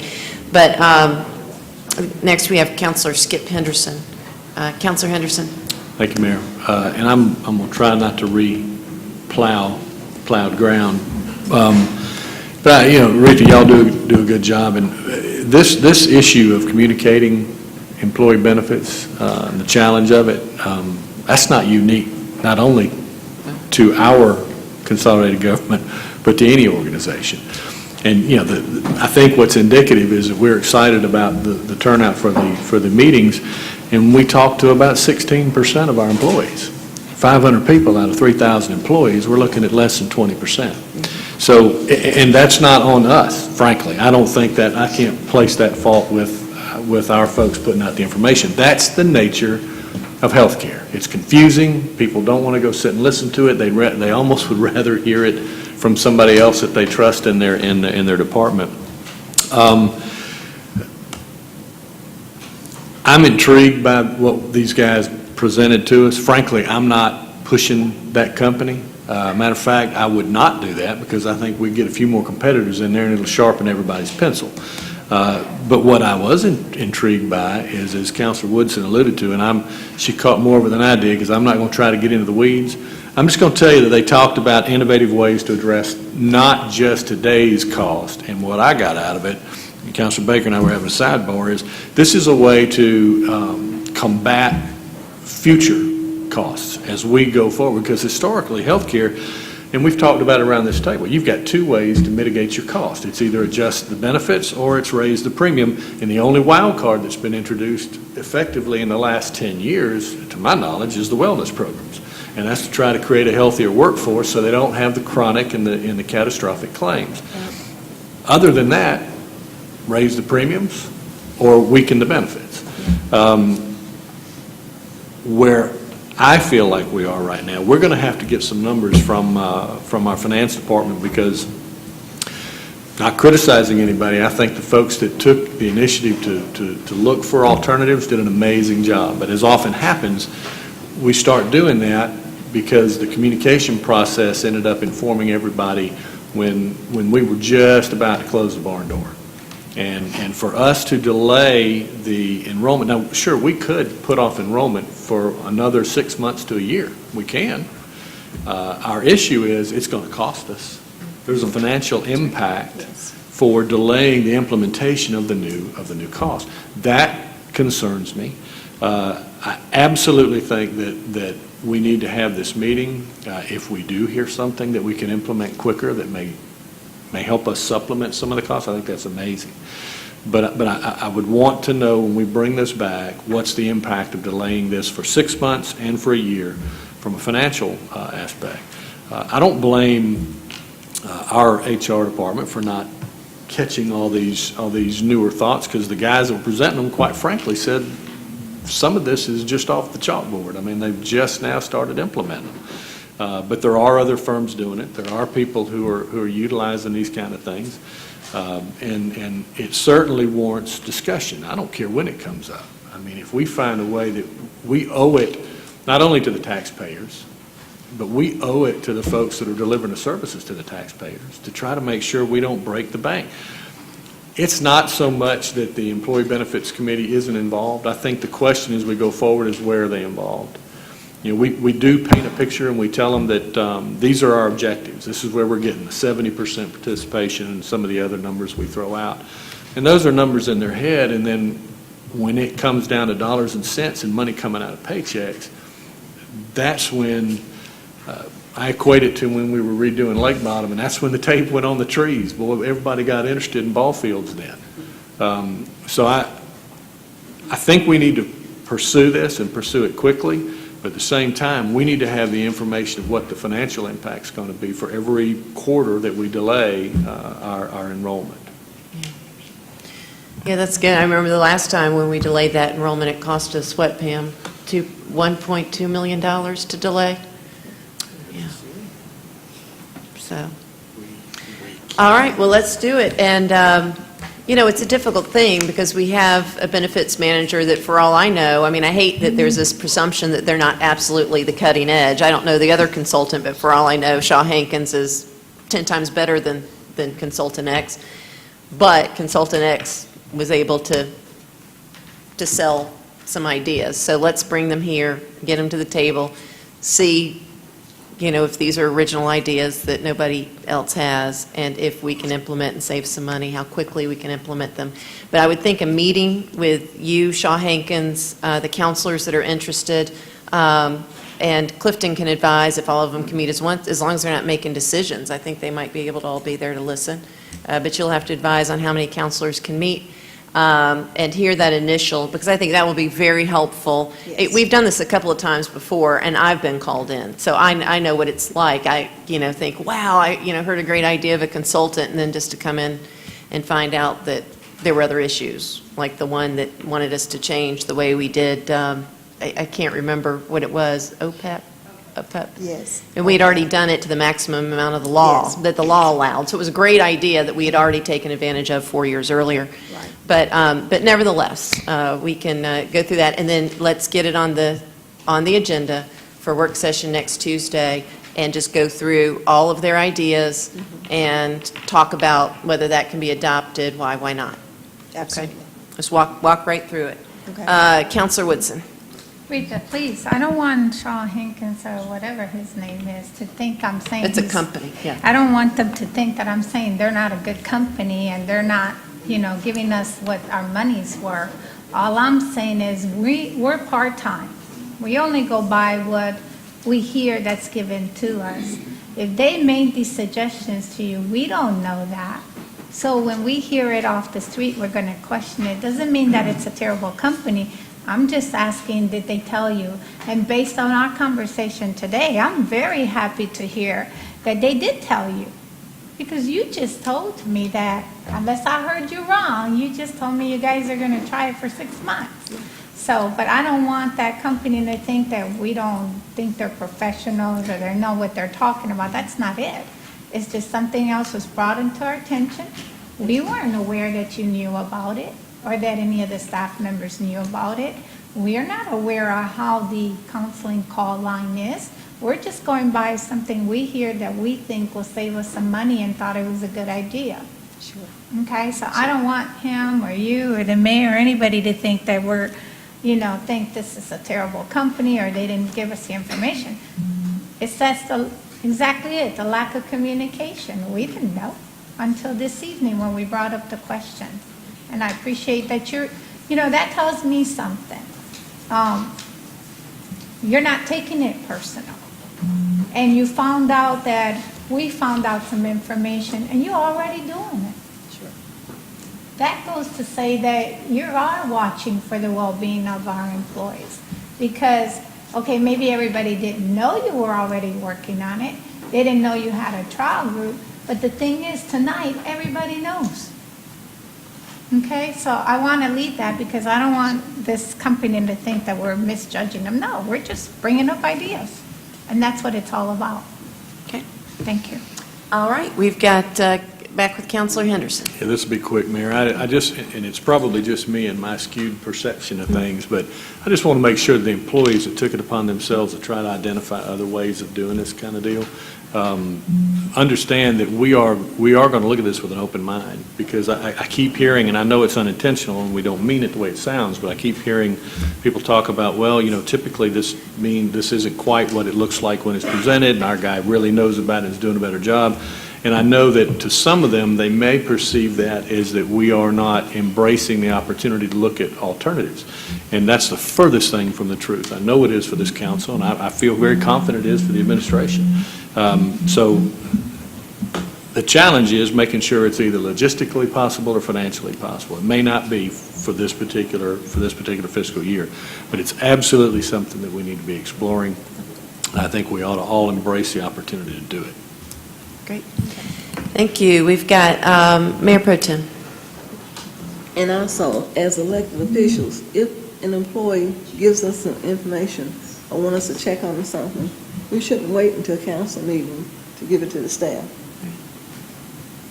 We should, as soon as we get it, we need to pass it on. Yeah, Counselor Baker, I'm sorry. It looks like No. you were recognized and somehow I skipped over That's you. all right. I Is Mayor Pro apologize. Tem finished? Yeah. Thank you. Sorry. And I too, healthcare is just something that we're all trying to get our arms around, so we're all open to new ideas and innovative ideas. I just think we do need to be careful in this instance, though, because there could be components here that require RFP timelines. You could have cost analysis timelines, cost comparative timelines. There's a lot here, and to do it by 37 days when open enrollment starts, I think there's a practical issue there. Prospectively going forward, I think those are things we have to look at. Can we do it by open enrollment? In my opinion, logistically, that's doubtful. But there could be components that we could integrate during the year. We may not have to do it on a wholesale plan design up front. So it doesn't mean that everything's excluded. But, and I think there are Affordable Care Act notification timelines. There are a lot of things in play here to do in the next 37 days, and I think you have to be realistic as to what we can accomplish, because we don't want to do it the wrong way either. So, again, I'm always open to the ideas. I think they're worth exploring, but we need to take a practical standpoint, too, about what we're up against to get our employees' coverage in place and in a timely manner for open enrollment. I really don't like to see that delayed if possible. Okay. Counselor Thomas. Mr. City Manager, I would request that as you are looking at the agenda for next week's work session, as history will tell us that when we talk about health insurance, we talk and talk and talk and talk and talk about health insurance a long time. And so I would request that you take a look at the agenda for the work session next week. And if there's something that we can postpone until another date, let's try to do that so that we, I happen to be free all day next Tuesday, but I know some of these folks aren't. So let's see if we can adjust if necessary. It may not be necessary, but you're a better judge of that than I. Well, and we had already actually set the work session agenda, and we anticipated it being a long agenda because we've got TNR, the cats, we've got the occupational tax. We had Senator Emmanuel Jones to come and talk about occupational tax, and that's likely going to be lengthy. And then you ask us to come and talk about the Department of Justice based on some comments that were made here at a previous meeting. And then if we add this subject on top of that, we'll pack dinner and bring you pajamas. Well, maybe we can put off well, let's look at it. We can put off the DOJ and the, no, that thing, Pops wants to, we need to get the bottom of that, and it's, yeah. Maybe the occupational tax and the DOJ. So let's take a look at it, we'll figure it out. Table TNR. Yeah, he called for the work session, for it to be at the work session. Did you? We'll do it next month. You want to do it next month? Yeah, because this right here, this issue, Okay. the community's hearing loud and clear what I'm saying. Mike. This is Oh, I'm sorry, Pops, there you go.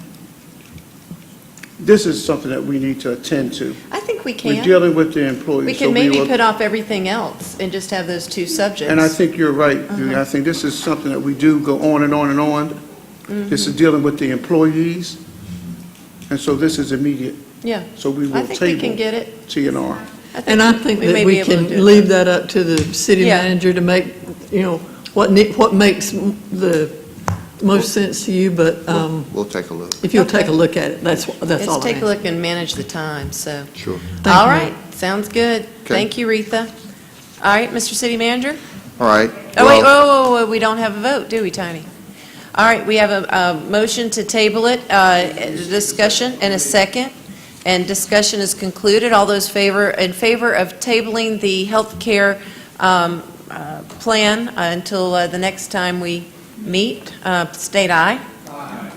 Any opposed? Okay. I've got a resolution that we've discussed with you. We're requesting approval to make payment, total of $240,000 to Paul and Katrina Zimmerman for damages to their real property. Got a motion and second for approval. It is queued for is there any discussion related to this matter? I apologize. Okay, seeing none, all those in favor, please press red for yes. Please press green for yes and red for no. Is anybody confused by that? I think, yeah, right. Okay. It passes. I apologize. I've got $3,500 grant for RSVP.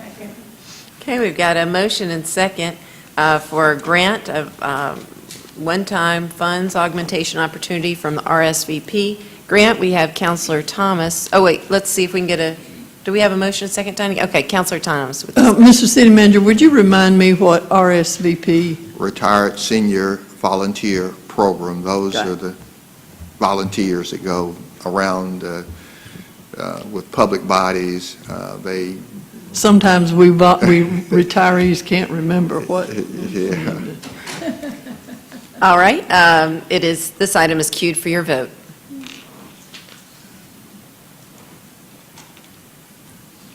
All right, and it does pass. Okay, on purchases, I'm delaying landfill gas development partner.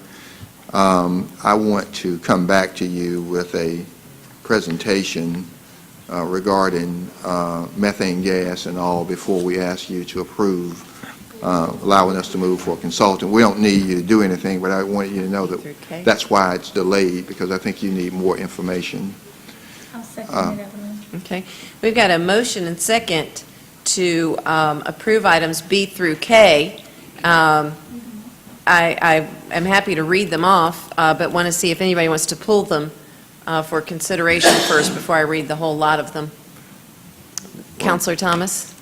Mayor, I do think it's important, at least items H through K. There has been so much discussion in the community about the garbage trucks and all of those kinds of things. I think for those who are listening, there needs to be some explanation or some comment about that. So I'd ask for that. Okay, let's then go ahead and take items B, C, D, E, F, and G as a motion from the Mayor Pro Tem and a second from Councilor Woodson. And those items include athletic uniforms, retrofit upgrade of closed-circuit camera truck, hydraulic mini excavator pursuant to this Georgia statewide contract, paper products related and related supplies for the Civic Center and Ice Rink, an eductor truck, National Joint Powers Alliance, and landscape materials. Is there any discussion? Yeah, we got a motion and a second. Is there any discussion related to those items? Okay, hearing none, I'll cue items A through G for electronic voting.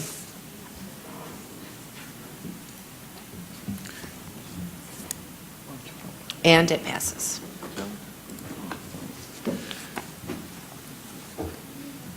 And we have a motion and a second for H1, H2, I1, I2, J1, J2, K1, and K2, which are refuge trucks. Mayor. He's going to speak a little bit. Oh, okay, yeah. Let me just explain, and then if you've got questions, we will allow our finance director, Angelica, to talk. But, of course, you know, we've had lengthy discussions during the budget process about the need for garbage trucks and other equipment related to landfill and collecting items on the street. And I'm just going to go through these rather quickly, and then if there are questions, we can answer them. But typically, we've got a chassis that goes with the truck and a body that goes with the garbage truck that are separate, and then they put the truck basically together. You may or may not know that. But H1, you would be approving 29 refuse truck chassis, and those 29 chassis would cost $4.5 million, or $157,511 apiece. And so item H2 would be the GMA lease financing that we would need to pay for those 29 chassis. In other words, we're going through GMA. You know, you approved a $2 garbage fee increase. Well, that money will be collected over the first year. We will collect a little over $100,000. Is it $1.3 million, but about $100,000 a month. Now, our first payment is not due for 1 year, the payment to GMA lease. And so we're collecting monies, and by the time the first payment is due 1 year from now, we would have $1.3 million to make that payment. And of course, when you take the old trucks, and I'm going to talk, that was just a chassis, but obviously when you replace 29 old trucks with new trucks, we're not spending millions on parts and repairs.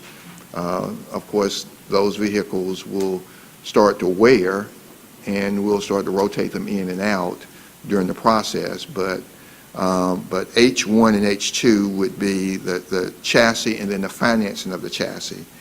And then when we get to I-1 and I-2, I-1 would be the truck bodies, the refuse truck bodies that go on the chassis. And those truck bodies would be $2.8 million, or $88,424 each for the body that goes on the chassis. I-2 would be, of course, the GMA lease that we are going to pay for that. And so those would be 29 garbage trucks, chassis and body, and then the funding through GMA to pay for that. And first payment is due 1 year from now. But we are already collecting, and I know that we've had submissions through the waterworks for those collections, over $100,000 a month, if you will. Then we get to J1 and J2. J1 would be grab-alls. We are asking your approval for 2 grab-all trucks. And these vehicles are used to pick up large items that are put out on the curb by citizens. And of course, we'd be replacing the old grab-all trucks. The 2 grab-all trucks would be $249,298 total, or $124,649 each. J2 would be the lease through GMA to pay for the grab-alls. And then K1 would be the D6 waste handler or bulldozer, and these are Yancey Brothers. It's from Yancey Brothers Company. A bulldozer is very expensive, $411,562. And so this equipment, of course, the bulldozer is used for daily operations at Pine Grove landfill, at the various landfills, all of the landfills, Granite Bluff, and so forth. The K2 would be the GMA lease monies, $411,000, to pay for the bulldozer. And so we've got garbage trucks, 29 of them. We've got 2 grab-alls, and we've got a bulldozer. And money is being collected through the $2 a month garbage fee that was approved. And as Councilor Henderson made note of, you'll be replacing the old trucks that we've talked about a lot with these new trucks, and service will be more dependable, more reliable, and we will overall be more efficient, because those old trucks, I think you heard staff when they came, those diesel trucks are probably getting 2 miles to the gallon, and you got a more efficient truck, and you're not buying the parts, and so we will be more efficient. That's what this is all about, and if there are further questions, I'll yield to the finance director to answer those for you. Okay, we have Councilor Thomas. Mr. City Manager, I just want to make sure that that I understand the terminology. We are going to purchase all of these vehicles that you have outlined, and when you say we use the GMA lease, is that similar to a loan from GMA? I mean, we're not leasing anything, is that correct? We're purchasing everything? Mayor. Oh, I'm sorry. Angelica, yes. Okay, good evening. Yes, ma'am, it is a lease purchase agreement that we would enter into with GMA. So we would own the vehicles after the purchase agreement has expired, which it's a 7-year term. So we'll own the vehicles after the 7 years are up. Okay. Okay, we had talked about at one point leasing, and I have leased an automobile in the past, and whenever I got through it, I gave it back to them, and Are we doing that sort of, I mean, is that what we're doing here? No, we're not giving the vehicles, we're not returning the vehicles to the vendors once the agreement has expired with, it's basically a loan, like you stated. Okay. I just want to make sure when we say GMA lease, in my mind, that means a loan. Yes, Is that ma'am. right? Got it. Thank you. All right. Let's see, Counselor Baker. Councilor Thomas, a capital lease versus an operating lease is the difference. So you'll be an accountant when you leave here, and you can go tell them, you can go to people that ask, you can tell them. If it's a capital lease, we own it. It's an operating lease, you turn it back in. Right. Yeah. So there you go. You're welcome. Learn something new. All right. That concludes discussion. It has been properly motioned and seconded, and so this item is queued for voting. These items are queued for voting. All right, and the items do pass. I've got two updates tonight. The first is an update on the once-a-week garbage collection. We just talked about the new trucks we're going to get, and we talked about the garbage fee. Director Pat Biegler became ill, or she had some health things and could not be here tonight. And so we have Mr. Ron Smith, who's the Assistant Director of Public Works, who's going to update us.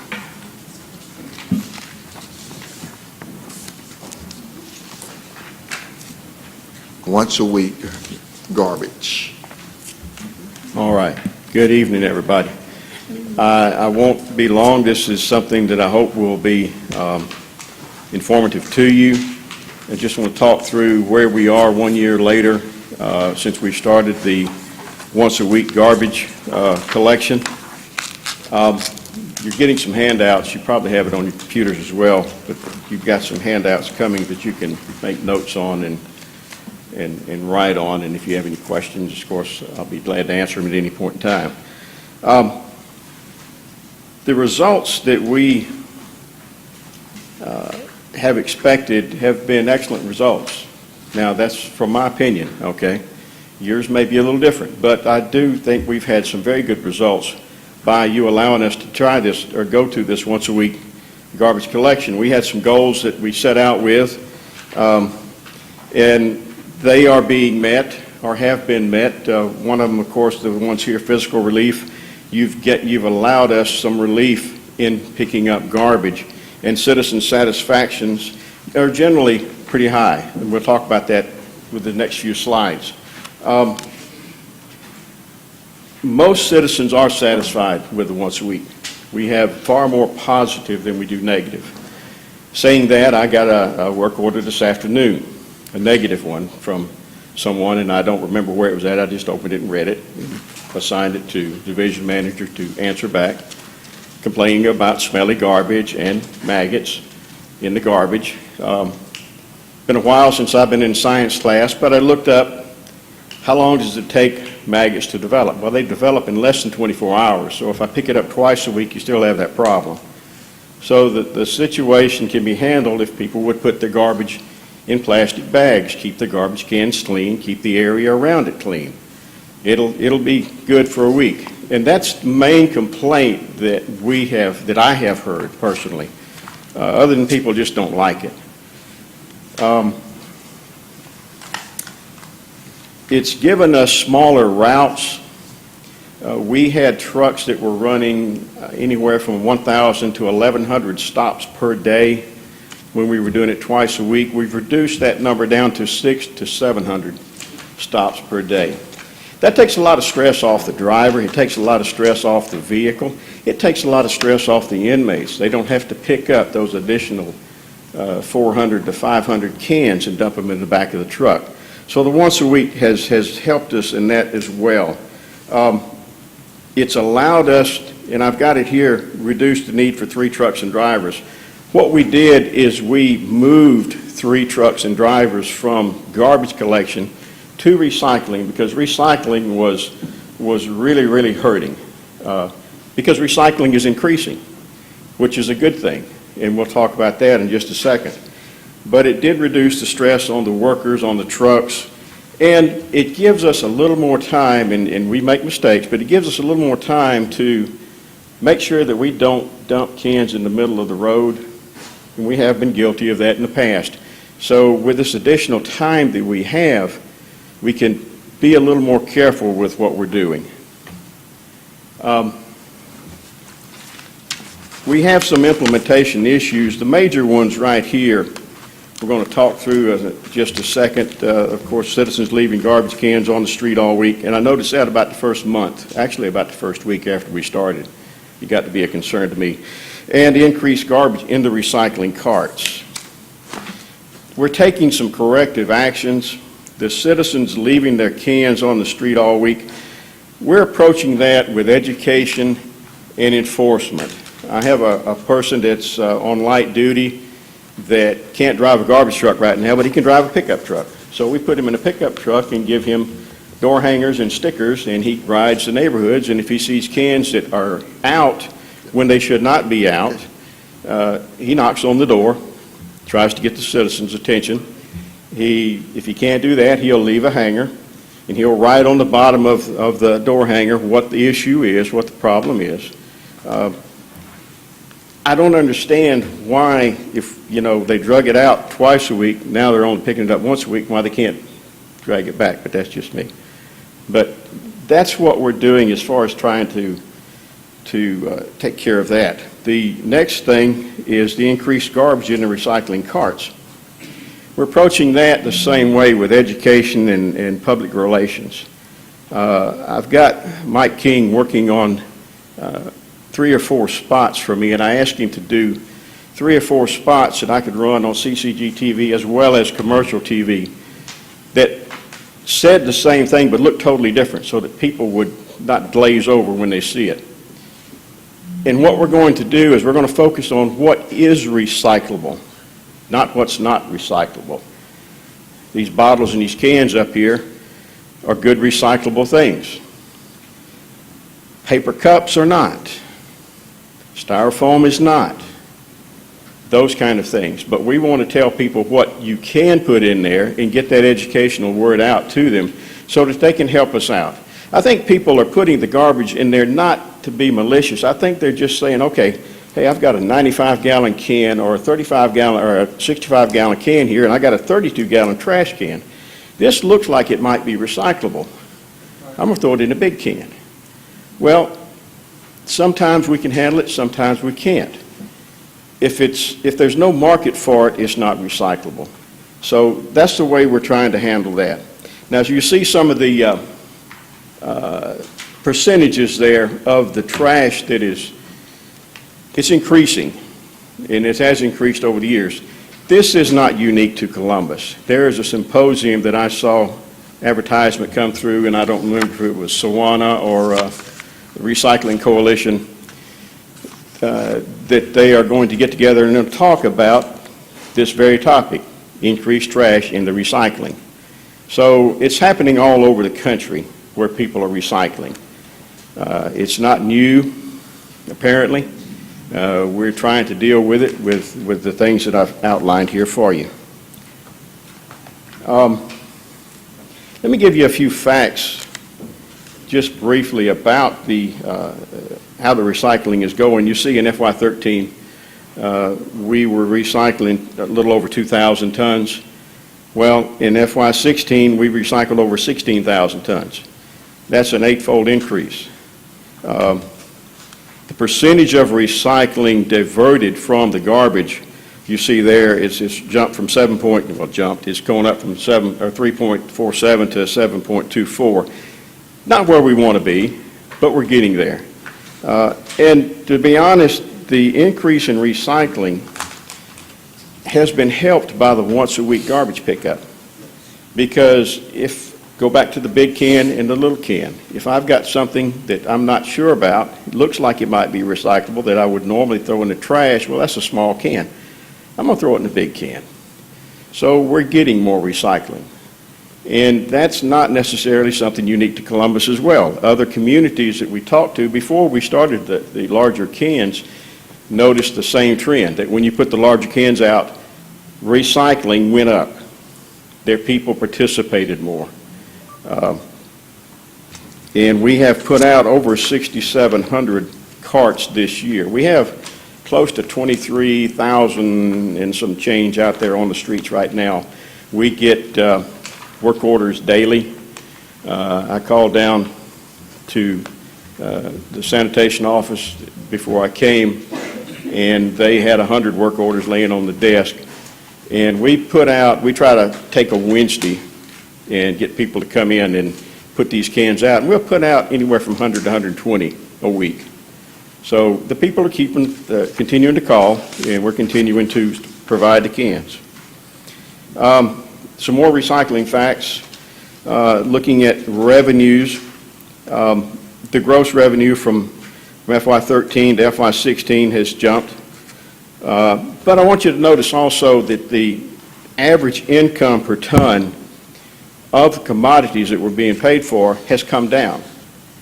Now, one thing you need to understand is recycling, all recycling is market-driven. If there is no market, there is no recycling. There's no place to put it. There's nothing to do with it. People don't want it. So it's all market-driven. When we got into this, we were collecting smaller amounts, but we were making a good amount of money. Now we're collecting a lot more as far as our amounts. What we're being paid for it is down simply because the market is down. A lot of that, especially the plastics, are tied to the petroleum prices. Petroleum prices get low, people don't want plastic. Petroleum prices go up, people want plastic. Paper is started back up. I think there's some other commodities that have started back up just recently, just starting to inch back up. So that's happening. Let me talk about the landfill for just a second, just to bring you up to date on that. Some great news about that. In 2012, when Pat came here, we do an annual report to EPD, and our life expectancy of that landfill was a little over 27 years. I sent the report in July to EPD, and our life expectancy is what you see here, 37.8 years. Now, how did that happen? Well, recycling has been a part of that. It's taken things out of the landfill. Also, I've got a landfill manager and assistant manager that know their stuff, and they have changed the way that they do business out there. So a few years back, council allowed us to buy a heavier compactor as well. So we're doing business out there better than we used to. We're figuring out better ways to pack it. So if you look at what we've done here, since 2012 to here, we should have lost 4 years, everything being stagnant. But instead, we've gained a little over 10 years. So in actuality, we've gained about 14, almost 15 years of service in that landfill, which is a good thing, because at some point in time, we're going to have to close the landfill, and it's going to be expensive. So let me talk about that for a second. Well, I'll get there in just a second. But cost avoidance, Pat has briefed you on these numbers before. The talk about the 3 trucks and the 3 drivers that we did not have to hire to put into recycling because we did need those positions. We were able to move them because you allowed us that flexibility with a once-a-week service to do things more efficiently. And we have 15-year additional life in the landfill, which allows us a longer time before we have to close it. Now, why is that important? Well, if you look at a 37-year closure, post-closure, the estimated closure, post-closure cost today is $25 million combined. So if we have 37 years to put aside that money, then we need to put aside that $675,000. But if we only have 22 years to put aside that money, then we have to put aside $1.1 million per year for that. At some point in time, we're going to have to pay the piper. We're going to have to close the landfill. We're going to have to make some decisions somewhere down the line, somebody is, that, is going to be very expensive. So the more that we can keep out of the landfill by recycling, the more that we can do better work in the landfill through compaction and through other means, the longer it's going to last, the more it will give us time to build up to the point where we're going to have to pay the bill. Last thing I want to mention to you, and then I'll answer any questions you got, is the once-a-week garbage service as it relates to the holiday schedule. If you have a holiday during the week, do you know what day your garbage is picked up? Wednesday. Absolutely. That has worked wonders because it doesn't move. We hit on a winner there, okay, because it's not confusing. That has worked great. We get full participation with people when we have a holiday. In fact, we're starting, because there's a holiday coming up, and we're going to be advertising that beginning probably next week. It's going to go on CCG-TV as well as on the commercial stations. And it's just been great. Now, the other thing is, what do we do with Thanksgiving? Because we have 2 holidays there. Well, what we have done is we've basically taken our old route maps, and we've gone back and said, okay, I'm going to pick up everybody's garbage that week and everybody's recycling. So what I'm going to do is I'm going to run Monday and Thursday's routes on Monday, which is what we used to do. And I'm going to run Tuesday and Friday's route on Tuesday. Everyone gets garbage service. Everyone gets recycling service. Now, the drawback to that is we don't pick up yard waste during that week. It's November. There's not much yard waste out there. It doesn't hurt us. If we have to get it, we got the following Wednesday that we would normally be off, we'll get it then. So the once-a-week garbage service, as well as far as the holiday schedule, has been a godsend, really, to the citizens and to us, because it's helped my people, and the citizens know when their stuff is picked up. Any questions? Any questions for Ron? Yes, ma'am. Councilor Barnes. So much a question as a statement made. First of all, I mentioned to the city manager, that was good to have the individual go out. That was a real quick fix to have the individual, because we did have complaints. I had a lot of complaints. Brian knows that I call a lot.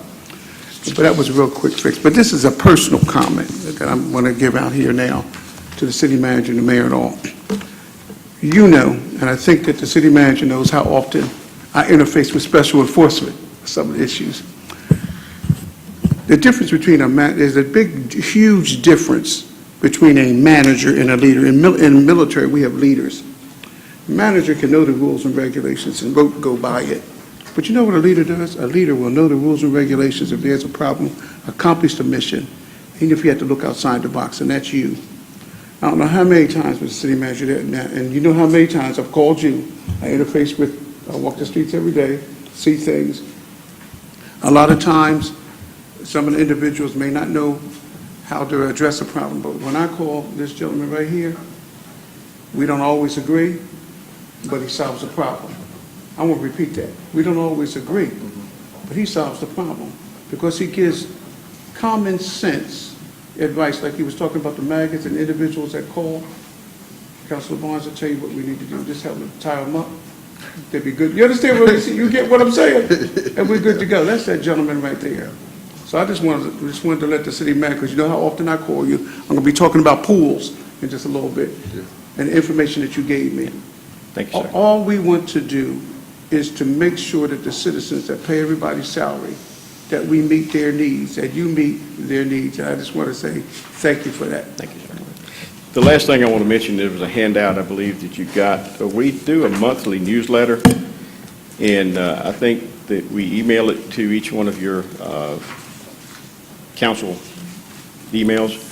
It's very brief. It just gives you some facts and figures and some things in there of how we're doing and what we're doing in public works. So please take advantage of that, and thank you for your time.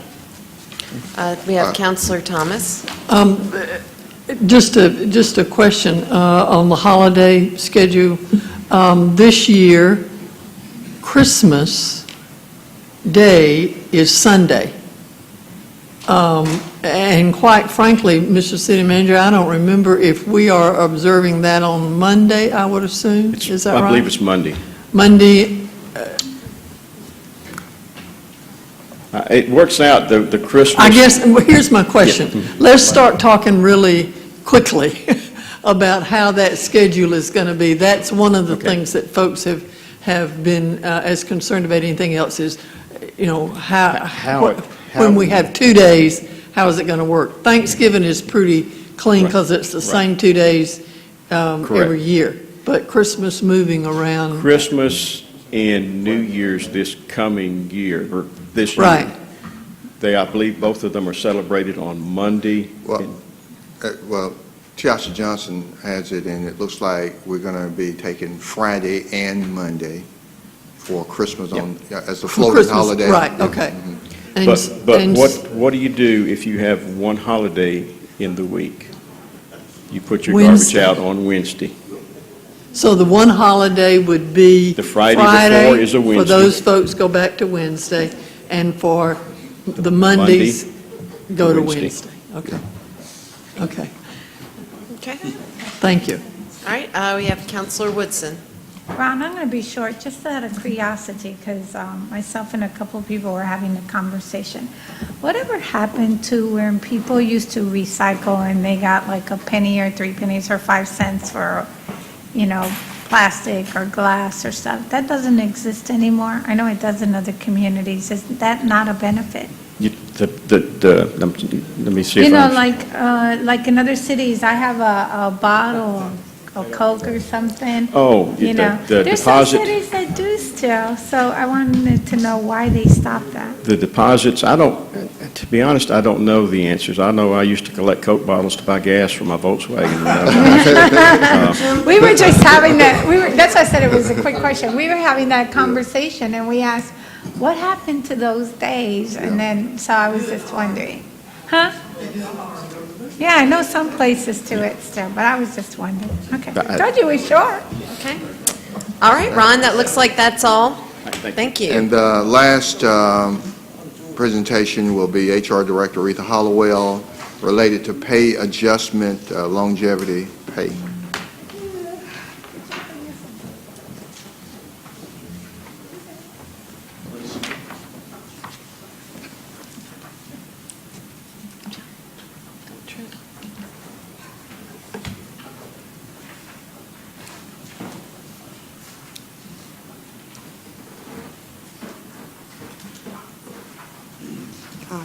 Good evening again, Council.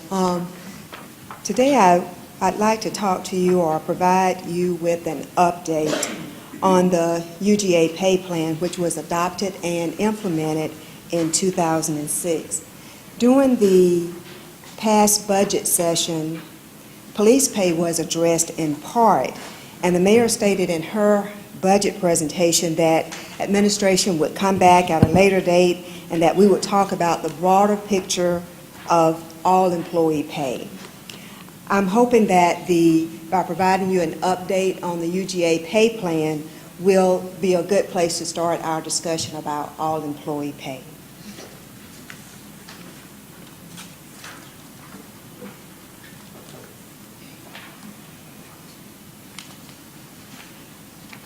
As stated, the UGA pay plan was adopted in fiscal year 2007. The pay plan includes all job categories for general government, for public safety, and the court system. It does exclude some jobs, including our part-time, temporary, and seasonal jobs, and of course it excludes positions for elected officials. Just a summary of the pay plan implementation. In FY 2007, the pay plan was implemented at 92% of the market. Also included in that pay plan implementation was longevity increases. For those employees with 1 to 3 years of service, they were moved one step on the pay plan. Those employees with 4 to 6 years of service were moved 2 steps, and those employees with 7+ years of service were moved 3 steps. And let me say that the structure of the pay plan is considered a traditional model. It includes both grade and steps. In FY 2008, the pay plan was implemented at 98% of market. It also included longevity increases for employees that had 2 to 9 years of service. They were moved 1 step, and for those employees with 10+ years of service, they were moved 2 steps. And then in FY 2009, the pay plan was implemented at 100% of market. Then, of course, in 2008, which is, I'm sure, very fresh on most of our minds still, we had the economic downturn that impacted the entire economy, the national economy. So budgets were constrained. The public and private sector, they downsized, as we did, downsized, right-side, and budgets were leaner. Positions were frozen, positions were unfilled or deleted. Just to give you a further overview of the pay plan implementation from FY10 then to current 2017. In FY10, there was no COLA, no pay increase. In FY11, there was no COLA, no pay increase. And in 2012, it was recommended in the budget, and you approved a 0.5% COLA in FY12. In FY13, you approved a 2% COLA as a pension adjustment when we had pension reform. In FY13, you approved a 0.5% COLA. In FY14, the second phase of pension adjustment, you approved a 2% COLA. In FY14, 15, and 16, there was a 0.5% COLA. And then in FY 2017, you have approved a 2% COLA as an offset to the health insurance increase. So that gets us to 2017. The current pay plan, upon review of it, the advancement opportunities are limited. The way you advance now on the pay plan is you get a promotion, your job is reclassified due to job growth, job evaluation, or the needs of the organization.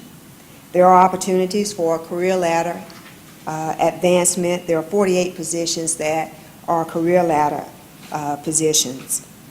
And there are education incentives, but those are limited to public safety personnel who are law enforcement. So those are the ways that currently an employee may advance on the pay scale.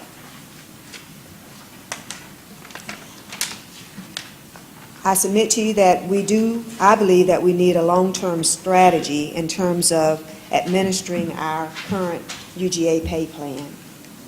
The advancement opportunities are limited, and tenured employees remain at entry-level steps. You may have a tenured employee that's been here 5, 6, 7, 8, 9 years, and they're still at the entry level of their pay grade. Newly hired employees will start at that same pay grade. They start at pay grade 10 on July 1, and you've got a tenured employee that's also at pay grade 10 at step 8.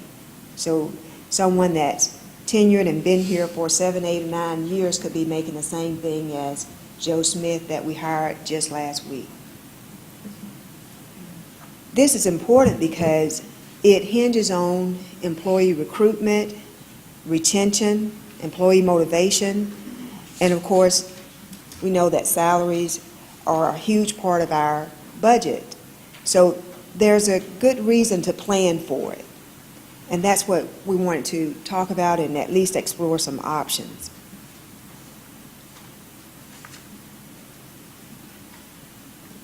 During pay plan maintenance, this will allow us to establish criteria for employee advancement. It will allow us to limit compression. It'll put some distance, hopefully, between those employees that are newly hired versus those tenured employees. It allows for a pay system that rewards employees, and employees will know more of what to expect and how to plan for the future. Some of the options that are currently associated with pay plan maintenance, and it's not just here in government, this is universal or national. Some of the options that are typically used are pay for performance, and we've utilized pay for performance here in city government. From 1998 to 2004, we implemented pay for performance. Longevity pay, career ladders, which is something that we utilize here, as well as certification incentives. And then lastly, education incentives, as I mentioned right now, are primarily just for law enforcement.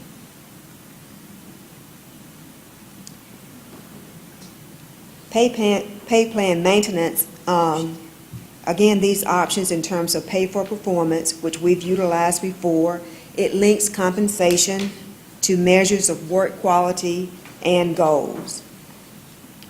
Longevity pay recognizes an employee's years of service. Career ladders and certification incentives, they focus on talent development and professional development. And lastly, educational incentives, they focus on collegiate level professional development.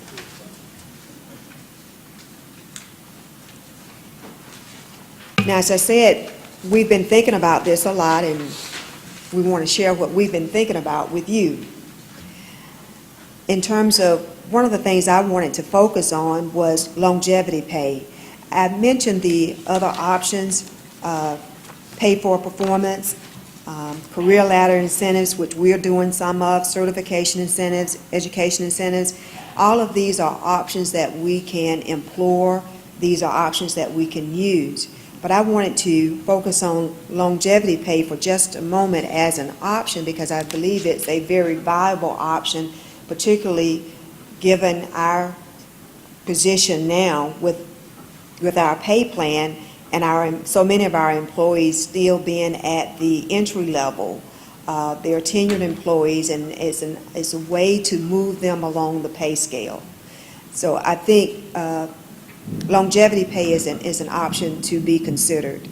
So if we were to look at this as an option in longevity pay, I identified some spacings in terms of years of service. This is something very similar to what we did with the police department. But if you look at the column in terms of years of service, when an employee hits this milestone, whether it's 3 years, 5 years, 7 years, 10, up to 30 years, they'd have an opportunity for a pay increase. The scale may be advanced to 1.25% when they hit 3 years of service, 5 years of service, 7 years of service. And to the right, the chart will show, if we were to consider that, what the budget implications would be. For example, if we were to somehow or another adopt it and the budget allowed it for FY 2018, the initial impact is the greatest. If we consider this option, the impact would be at $1.1 million. And then, of course, in the preceding years, FY 19, 20, it goes down. So that's one option just to think about. A 1.25% pay increase would move the employee, would advance them a step, and this would be a tenured employee versus a newly hired employee, so that begins to put some distance between them, and that's one of the things we're trying to do, is put some distance between the tenured versus the new employee, while also moving the employee, allowing them to advance on the pay scale. Aretha, stay here a second. We got Councilor Thomas. I just have a question. Ms. Howell, in looking at this, the 1.1 million in 2018, that would move everyone who hits one of these standards, right? That is correct. The first year, everybody that fits into one of those categories would be impacted. Right, You're okay. exactly right. So that's why that's the most, when you do it the first time, that's the most costly impact. But we are talking about each one of these milestones, if you will. Yes. Okay, Yes. thank you. So if I'm at 5 years, I get the 5 year. If I'm at 7 year, I get it because of my 7 year. Then I've got to wait till I get another anniversary. Okay, and let me make sure, suppose I'm at 9 years and next year I go to 10, my pay increase is calculated at 1.25% of my current salary. Is that right? Right. Okay. Yeah, well, no. This is a step that we're proposing. For example, if you look at, and I can put it on the flip chart, if I could show that real quickly.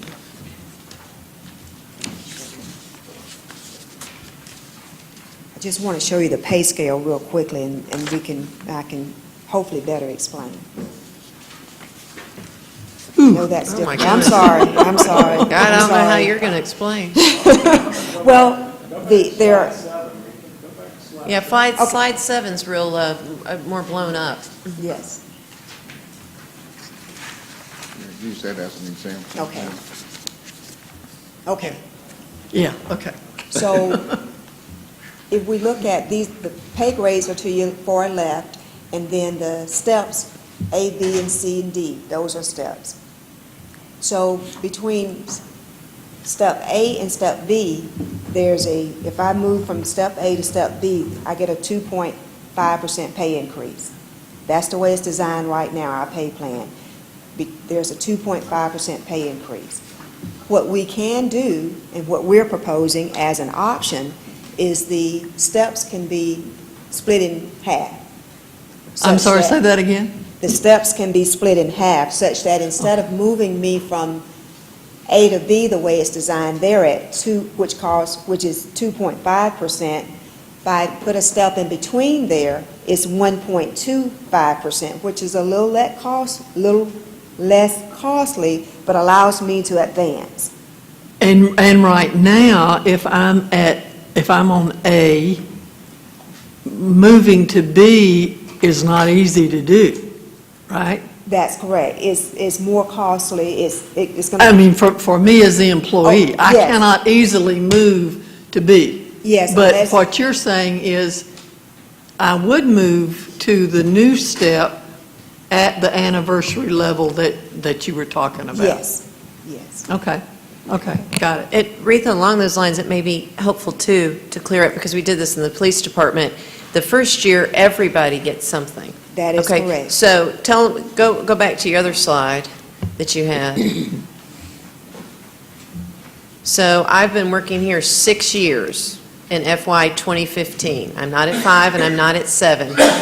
The first year, what do I get?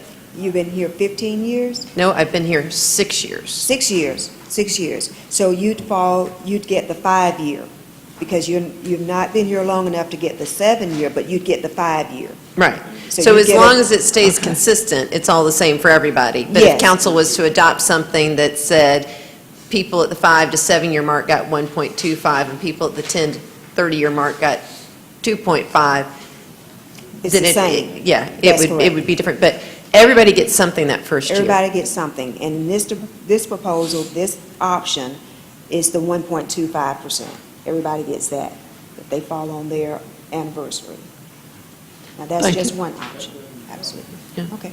Well, it helps, it doesn't help the compression aspect of it the first year, right? Because you're Right. not moving people out, but it helps the morale issue of the fact that people have been here 5 years, 10 years, 12 years, and they're still in step A and haven't moved forward. So that was the pilot project we did in the police department, and it seemed to work well. So, Yes. Yeah. Counselor Allen, did you have a question? Just, if we're trying to correct the compression problem or address it in some way, I guess in a step process over a period of time, giving everybody at 1.25 the first year doesn't do anything. Well, I mean, it does. gives them a salary increase, but it doesn't do anything to address compression. Compression in and of itself is just a huge something. It takes a whole lot of money to address compression, but it does, in that even if you were to get the 5 year, and if you're right now on step A, and you've been here for 5 years, that's going to put your salary at 1.25% higher than John Smith that was hired last week, who's also in your pay grade and making the same money that you make. So it does put some distance between a tenured employee versus a newly hired employee. I guess my concern is if we're hiring new employees in, do we have a grade that they need to be classified in? I mean, shouldn't Yes. they fall, I mean, if you're hiring somebody to run the stump grinder, they, I was hoping somebody would catch that. So I called it. No, I called it. Yes. I mean, they have a pay grade. I mean, they Right. start at the lowest level. Let's of just that say it's pay a grade. maintenance tech 1. And that's where they just fit in that grade. Right. Right. And if they get a 1% raise a year, that takes them to wherever it takes them. But No. if somebody has been in a stump grinding department for 5 years, is he still making the same as the entry level? Well, yes, let me tell you why. You're stump grinder at pay grade A, in step A. And we decide we're going to give a 0.5% COLA, cost of living adjustment. We adjust, we apply that 0.5% to the pay plan, and we move step A up by A 0.5%. a 0.5%. So the person got a 0.5% cost of living, but they're still in an A. And so if you do that for 5 consecutive years and you keep adjusting the A step by the 0.5% COLA you're giving them, they're still in an A. So everybody who comes on new at 1 year, they go into the A.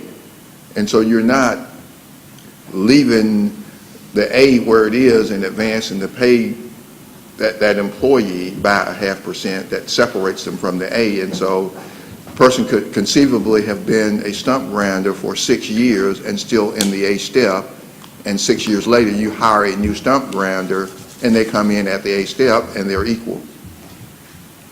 So because we haven't given pay increases, we've given cost We've of living. moved the pay scale.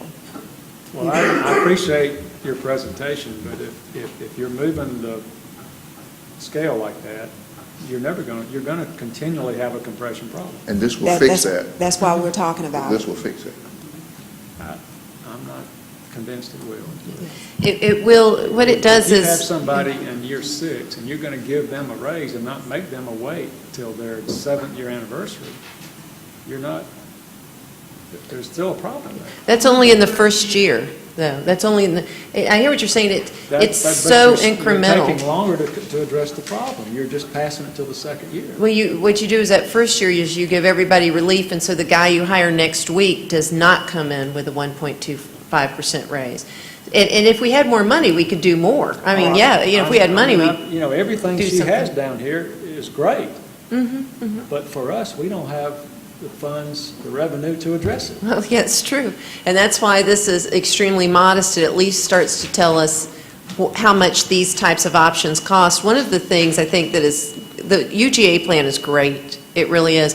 But the problem is that it was made in fairly good times. And in order to give our folks raises and do the types of things that relieve compression, it only moves at 2.5% increments. So in order to give our employees a raise and move them a step pursuant to the UGA plan, we have to have $10 million. Well, I don't know when that's going to happen, but it could be 20 years from now. And what are we going to do in the interim?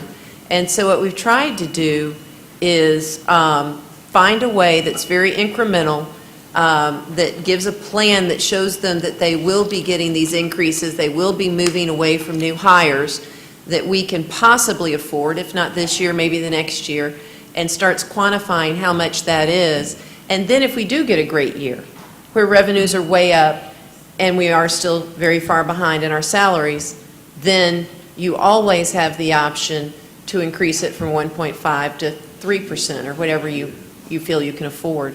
But this is just starting to put the meat on the bones of what it costs to implement a more incremental pay plan maintenance. So yeah, in the first year, The only thing you're doing is moving your currently employed people away from the people who are going to be hired next week. That's the one very small incremental step at addressing compression. And the other thing it does that first year is helps everybody with morale because they haven't had a pay plan maintenance increase. So that's the concept. And it was what we did in the police department, which we were able to accurately quantify, so we feel good about these numbers. Yes. Councilor Henderson. Well, and with regards to feeling good about the numbers, do we still refer pay plan maintenance and by the way, I applaud you. I think this is awesome. At least we're looking down the road trying to find a way. Are we still referring this to somebody at UGA? I don't know if Dr. Condrey, I don't Well, jinx him, but I don't even know if he's still alive. No, he's not there He anymore. is. He's alive, but he's not there. Well, I mean, I don't know. That's why I said, I'm not wishing the man ill will. I just want to know who's looking at these.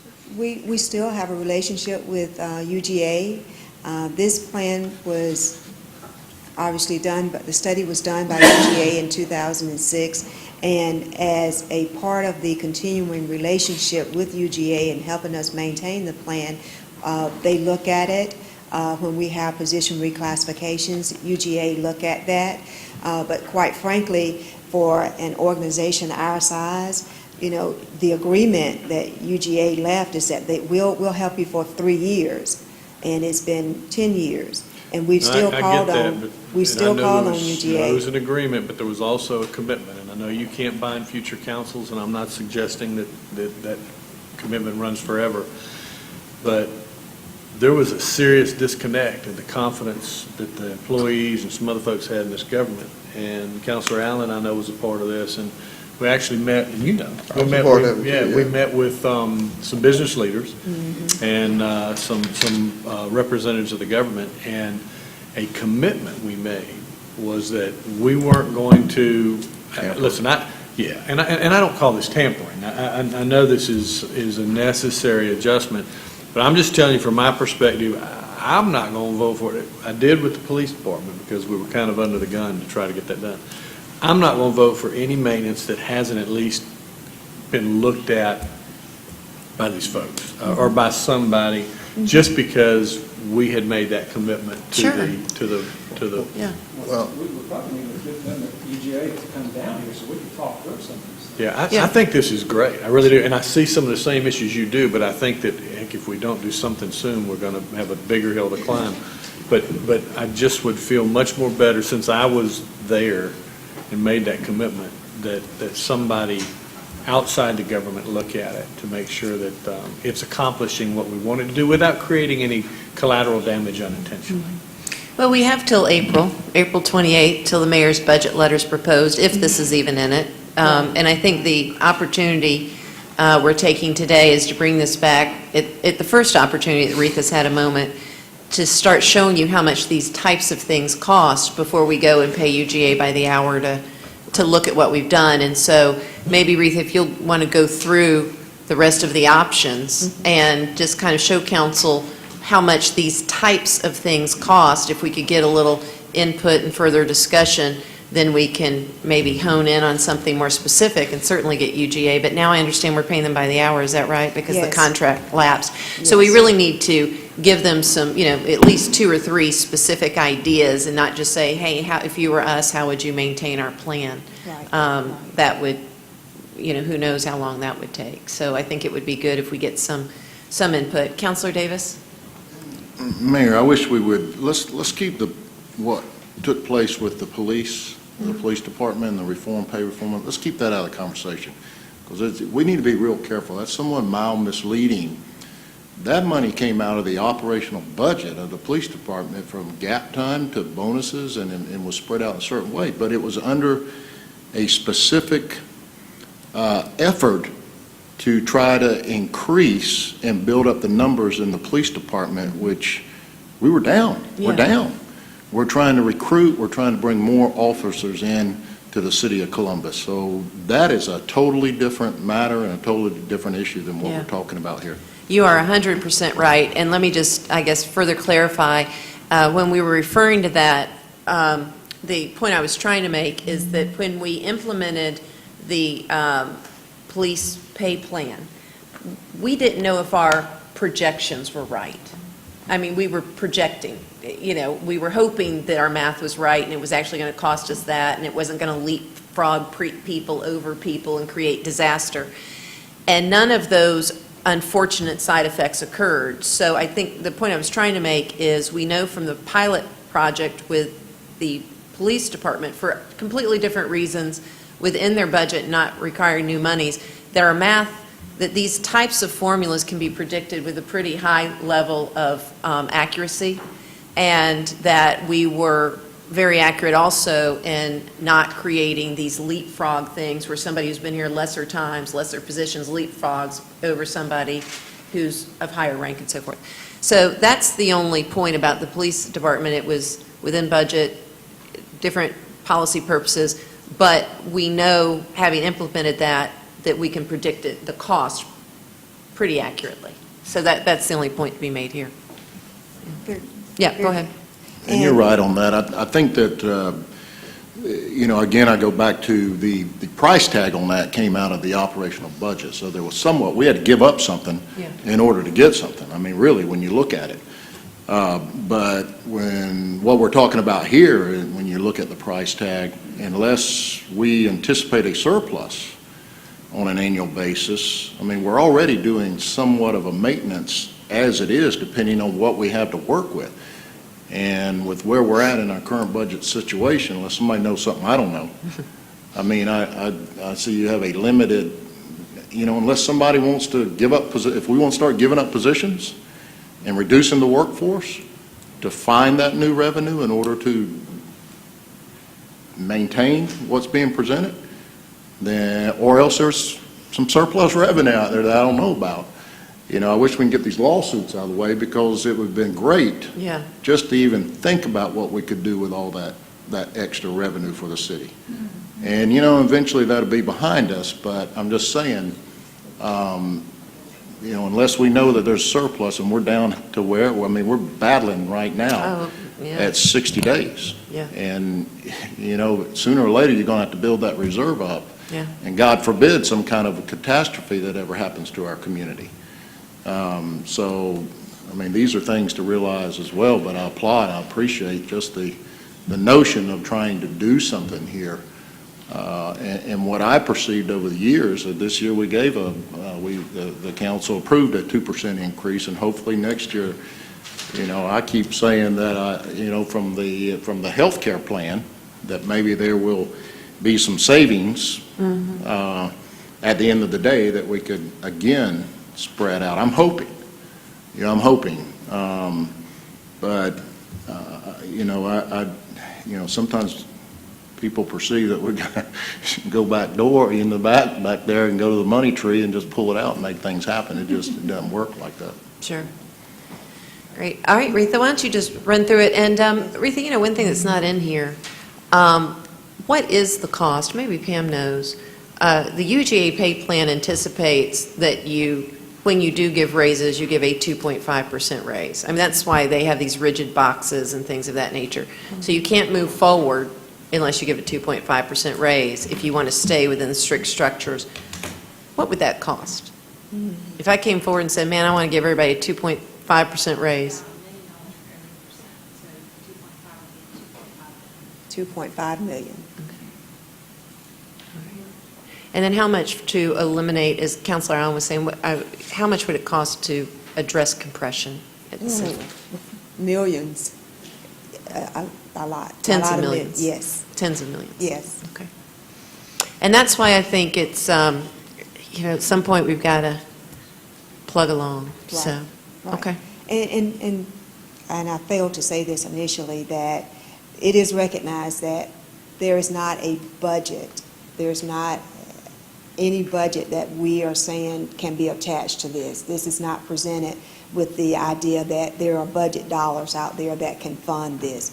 These are options, and I feel like I have an obligation to share with you from an HR's perspective that the condition of our our UGA pay plan, and present options. Should the economy gets better, should our budget come to a point where we can entertain an idea, these are some things that we will have already floated for your thinking, and not to make a decision today, but as you're talking to employees, as you're talking to citizens, you can float these ideas, they can give you feedback, and these are the kinds of things that we're at least thinking. And again, this is one option. And I did want to run through a couple more that we had put together for you very quickly. This is a 1.25% option. The next option is very much similar. It is a 2.5% pay increase option. It's very similar to the previous that we did. It's just that the cost impact is different. The initial implementation, if somehow or another we were to find monies on our money tree in FY 2018, that impact to give a 2.5% pay increase based on the years of service would be at $2.3 million. And then, of course, the preceding years, it would be a lot less. But that's the 2.5% option. And then the next option looks at a combination of the two. It looks at a 1.25% step and then a 2.5% step.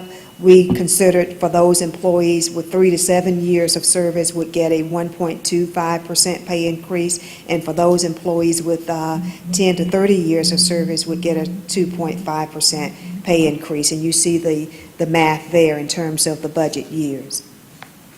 And obviously this would be perpetual, so you absolutely want to consider it not just for 1 year but ongoing.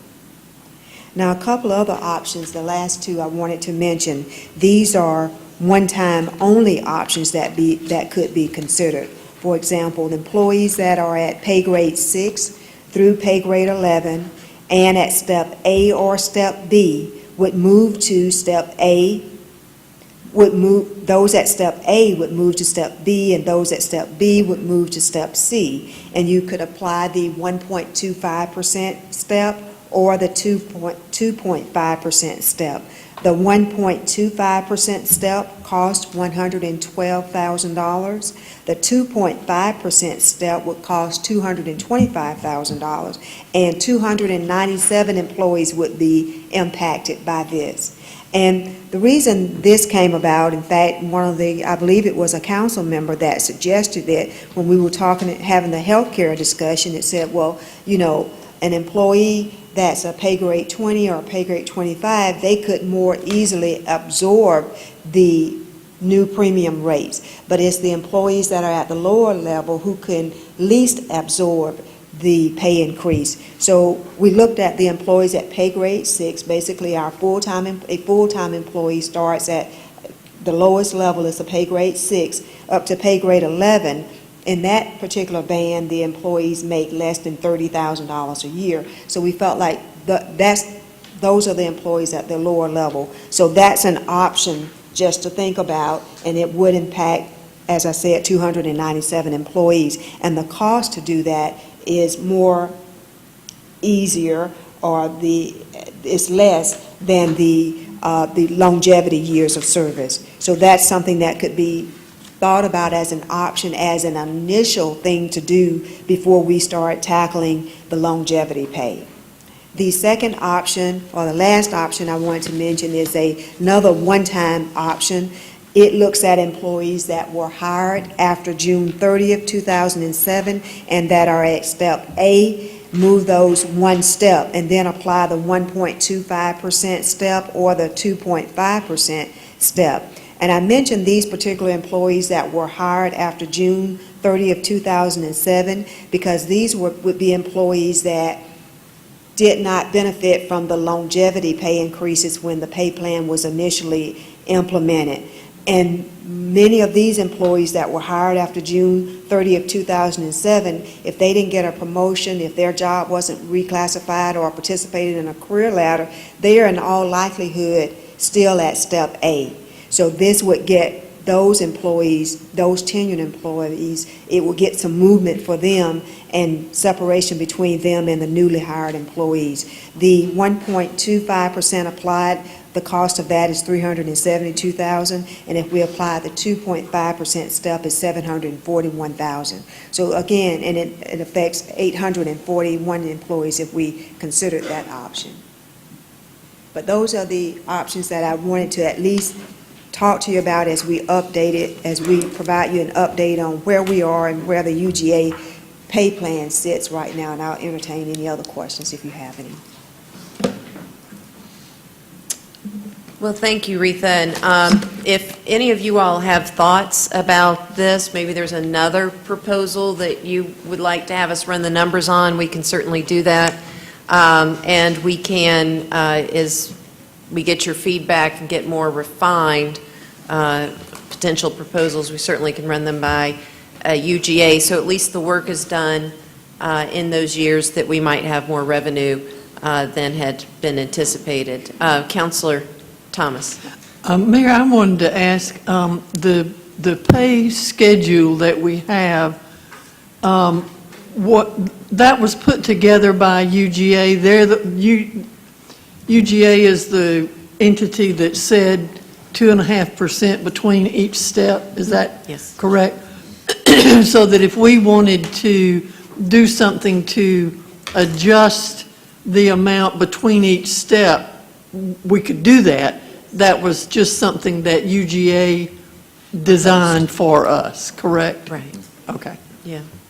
And I think as Councilor Henderson said, and many other councilors that have been here a long time have reiterated, there was a sort of a solemn promise made that they would doggedly follow what was proposed, but then the reality came that you couldn't afford 2.5%, certainly every year. And then, of course, the recession, and it became hard even every other year. And so then what do? Just don't give anybody raises until a train of money comes? And, so this is just an opportunity to see if there are any other options out there that are more doable. All right, I think that concludes discussion on that. So thank you, Retha. Mr. City Manager, did you have anything else? No, Madam Mayor, that concludes my agenda. Councilor Allen? Thank you, Mayor. While Retha was here, I wanted to ask a question of the city manager and your staff. I've had some employees express concern, I guess, about the drop plan. And what the concern, I guess, revolves around, I guess to refresh everybody's memory, if you want to retire, you can sign up for the drop plan. If I understand it right, the monies that are set aside, that were set aside for your retirement can then be diverted to another retirement program or whatever you want invested in. The concern I have is once you sign up for that 3-year process, the concern they have that's been talked about a lot is there's no ability for them to withdraw if they change their mind. As we all know, there are times in life when things happen. You sign up for something and your life changes in some way. And you may see a need to, at that point, make some changes in your financial situation. And what I would like to ask you to do is to begin to look at the drop plan and to develop a way for someone to back out. Just for example, I was thinking if someone is in and sometime within the first 2 years or 2 years and a half or whatever time period we decide on, something happens and they want to pull out. They decide they want to stay on their job. They could repay the monies that they've taken out, if they've taken out any, with whatever the interest that would have been generated if it had been left in the account. Be able to repay that and then back out. If they get a one-time shot, they can, anytime that within that first period of time, they can pull out of the drop plan. But I thought it might be good, it might be a more of an incentive for the employees if we develop a way for them to get in with some assurance. If I have a life-changing event, I can then back out of this and stay at work if I want to or whatever. But I would like for us to run the numbers and see what that looks like. And maybe we get more participation. Sure. We can do that. Sounds good. Councilor Davis. Well, Councilor Allen, if I hear you right, that having that option, I mean, that's a good thing. Be a good thing for our city, but even more so, what I hear you saying, it's not very complex, it's pretty simple. Yeah, I think what I just heard you say was no blood, no foul, as long as the money's paid back to the city within a certain time frame that you can extend. And you said that at some point in time, if they do wish to retire, that's it. I mean, that's, or go back into the drop plan, that you've got that one option, no more options. So I think that's what I heard you say. That would be an easy amendment, and would be simple, in my opinion. I don't know if there's any numbers related other than, you know, you just, no blood, no foul, just give the city back within a certain time frame. And then if you choose to retire at a later date, you just move forward with it. Well, we'll certainly take a look and come back and share some information with you, because I'm hearing in the background that, you know, of course, there's a pension contribution that would be required in addition to just paying back and with interest. I mean, because the pension fund has lost out. But we'll have to come back and share all of that and see if we can figure it out, but we'll just share everything with you so you'll see. Well, and that's I guess, when you say the number side of it, but I would suspect when I say no blood, no foul at all, that would come back to the city as if you never went into the plan. Yeah, but, so yeah, but there's an annual pension contribution, and it's based on number of employees and all this, and you may have, I don't know the details, but that employee may have been taken out and there's no longer a pension contribution required, and if they get back in, then how do you catch that back up? So I don't want to throw you off tonight, but let's look at it. we'll have all the facts, and then, you know, a decision can be made. And check also with the city attorney, because I know people have asked along the way. I can think of several that have asked. And I know there were legal ramifications about equitable treatment. Yeah. You know, and so we just want to make sure we don't stumble over that either. So maybe you can look at that too, Clifton, and just see how that works with those pension agreements. You don't have to speak to it tonight, obviously. It's a complex issue, so, yeah. Going to say there may be some other pesky federal requirements that we need our pension experts to look at, because we are a certain defined type of plan, and we've got to make sure we keep those qualifications. Yeah, okay. Well, I'll look into it, and then y'all can report back. Okay, is that all, Mr. Chair? Okay, wonderful. We'll turn it over now to the Clerk of Council, Ms. Washington. Madam Mayor and Council, on the clerk's agenda, I have some memorandums regarding upcoming board vacancies. I've outlined for our Employees Benefits Committee, our Historic and Architectural Review Board. We've got biographical sketches or individuals who have been nominated for boards. Ms. Kara Ibrahim, Councilor Garrett's nominee for the Columbus Aquatic Center. Sarah Rowe, Councilor Barnes' nominee for the Animal Control Advisory Board. and Ms. Angela Wagenta, Councilor Davis' nominee for the Community Development Advisory Council. We've got some temporary street closing applications that's been approved by the police department for events on September the 3rd, and also for the month of October. We've got a letter of resignation. Mr. Matthew Mazurkowicz has resigned from Uptown Facade Board, needs to be received. We've got a motion from the Mayor Pro Tem that it be received with regrets, and a second. All those in favor, please state aye. Minutes of various boards can be received. We've got a motion and second that the minutes be received of the Airport Commission, the Board of Tax Assessors, the Board of Water Commissioners, the Civic Center Advisory Board, Columbus Golf Course Authority, and New Horizons Behavior Health Board of Directors. All those in favor, please state aye. On our board appointments for our Animal Control Advisory Board, as I indicated, Councilor Barnes is nominating Ms. Sarah Rowe. Also, Councilor Thomas is renominating Ms. Carla Anthony for another term of office. Dr. Carrie Riddick, she represents our Veterinary Association. we have to get that recommendation from the association. We've made contact with them and are waiting to hear back from them, Councilor Henderson. On a Board of Honor, Judge Bobby Peters, as, excuse me.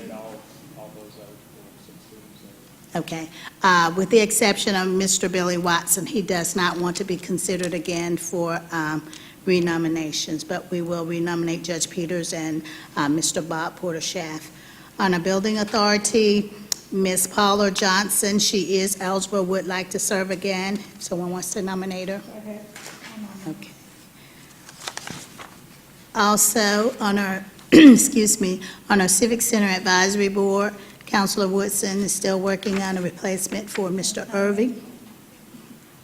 You have someone? Okay. On our Columbus Aquatic Center, we are still waiting to hear back from the Columbus Hurricanes regarding their representative. And for Councilor Garrett's nominee, Ms. Kara Ibram, she can be confirmed as she was nominated at our last meeting. All those in favor, please state aye.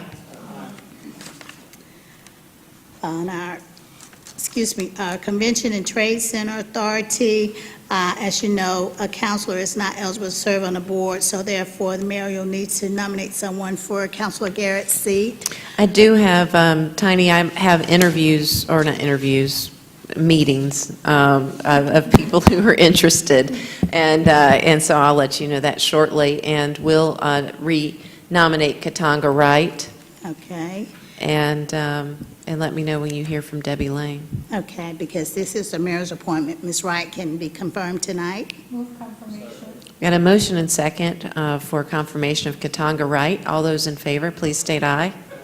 Okay, and we're waiting to hear back from Ms. Deborah Lane as whether or not she wants to serve again. On our Community Development Advisory Board, because this is a district appointment, Ms. Regenta can be confirmed. I've got a motion and second for confirmation. All those in favor, please state aye. On our Employees Benefits Committee, our HR department did send out nominations for the seat, and Ms. Drell Short was again elected by the general government employees. She can be confirmed. Move confirmation. Got a motion and second for confirmation of Drell Short. All those in favor, please state aye.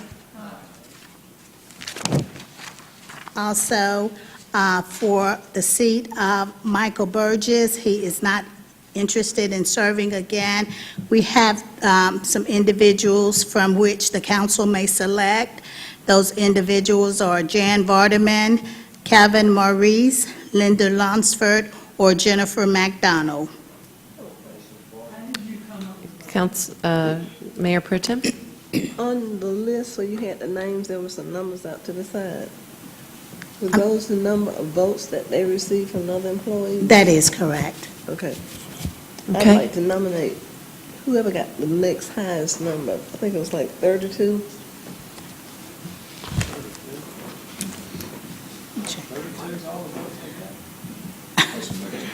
The next test. You got it next.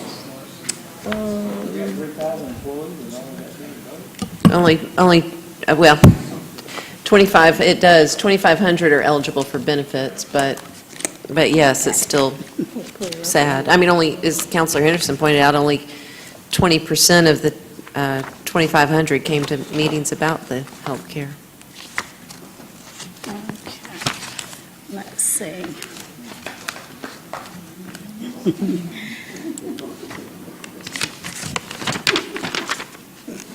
I can't pull it up on here. I looked at it at home. Yeah. Do you have those for the numbers, other Ms. position. Washington? You sure? Okay, that would be Jennifer McDonald. Jennifer McDonald was the second highest vote getter? Yes. Okay, is that who you? I'm saying, I don't know, I didn't know any of them. That was 36 Okay, votes. but that's who you want to nominate is the second highest? Okay, the Mayor Pro Tem then wants to nominate Jennifer McDonald for. That's Michael Burgess' seat. Before I want to ask also, They don't have to live in Muskogee County on that committee, right? I don't, no, they don't. Okay. So whoever got the next highest number, that's what I Okay. want to know now. All right, that was That's Jennifer. Miss Jennifer McDonald, and that's for Michael I don't Burgess' know seat. any of them. Yes, she is. Okay. And then for Mr. Lionel Haynes' seat, who received the next highest? Okay, Linda Lunsford is the individual that received the next highest votes. Okay. And if there are no objections, we can go ahead and confirm these. Move confirmation. So we've got a motion and second for confirmation of Jennifer McDonald and Linda Lunsford. All those in favor, please state aye. And for the seat of Sandra Hunter, this individual must be a department director or an assistant director. And the individual that was nominated was Ms. Laura Johnson, and the Mayor Pro Tem has nominated her. And if there are no objections, she may be confirmed.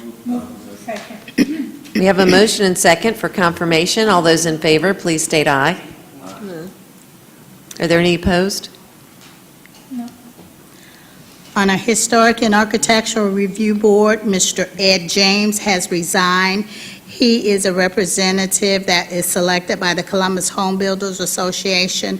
We have made contact with the Home Builders Association and are waiting to hear back from them. On our Hospital Authority, Mr. Ken Chong has resigned. Council must nominate 3 individuals from which the authority will select his successor. Are there any nominees tonight? Don't we usually get recommendations, Tiny, from them? Sometimes we- Can we ask them at least we so will. for I council's will. consideration? And I keep Columbus Beautiful Commission, Councilor Allen, Ms. Carol Ridley has resigned. Do you have a nominee for that seat yet? Okay. Okay. On our Public Safety Advisory Council, District 1, Ms. Agnes Evans has resigned. And also, District 3, Ms. Laverne Brown has also resigned. Okay. And District 5, Mr. Paul he is eligible. We're making contact with him to determine if he wants to continue to serve. District 7, Councilor Woodson, Reverend Phillips, he is eligible and would like to serve again. You want to? He would? Yes. All right, go ahead, put him on. Okay. You're making a motion to I'll confirm it? make a motion. A motion and second to confirm Reverend Willie Phillips. All those in favor, please state aye. Yeah, we have the Mayor Pro Tem. Washington, will you explain why we didn't take him out from public safety on that committee? I know her term of office is not up, that's what it is. I'm sorry, Mayor Pro Tem. Marie Harrell. Oh, that is correct. Her term of office is not up, that's why we didn't nominate anybody from public safety. Right, that is correct. For the Public Safety Representative, Marie Harrell, when the HR Director sent out the request for nominees, she had included Ms. Harrell in there, but her term does not expire until 2017. Continuing on with our Public Safety Advisory, Mr. Dan Scoggins, Councilor Thomas is nominating him for another term. Second. Got a motion and second for confirmation of Dan Scoggins. All those in favor, please state aye. And Mr. Willie Belfield is not eligible to succeed himself for another term, Councilor Henderson. On our tree board, Ms. Glenda Culpepper has resigned. We'll need someone for this seat. Uptown Facade Board, Mr. Matthew Mazurkowicz has resigned. We've made contact with the Uptown Columbus, waiting to hear back from them. And also, we'll make contact with the Historic Columbus Foundation for Mr. Judson Richardson's seat. On our Valley Partnership, Joint Development Authority, Tyler Townsend has resigned. We are making contact with the chamber to see if they have any recommendations for that seat. And our Youth Advisory Council, Councilor Henderson? Okay. That's all I have, Madam Mayor. All right. Well, that concludes our agenda. At this time, I'll entertain a motion to adjourn. Wait, hold on. Whoa. We've got Councilor Huff. Mr. City Manager, the residents of Far Road sent a big thank you. They're out there working on the sidewalks because they had some spots that were dipping and cracking, and they were having trouble with the wheelchairs and things. So thank you. Appreciate you. Councilor Thomas? Mayor, our community yesterday suffered quite a blow with the Yes. school district, the wreck of the school bus and those kids. I was very impressed in everything that I read by the number of people who said our first responders were terrific. Yes. And I want to acknowledge that. They were very professional. They were very compassionate. All of those things, excuse me, that you want them to be when they're dealing with that kind of situation. Yes. And to the person, they said, the first responders, the fire department, EMTs, the police officers, everybody there was just outstanding. And I want this council to make note of that. Yes, we do. We have the best. You're so right. And so many good comments, so thank you for that. We have Councilor Davis. Thank you, Councilor Thomas.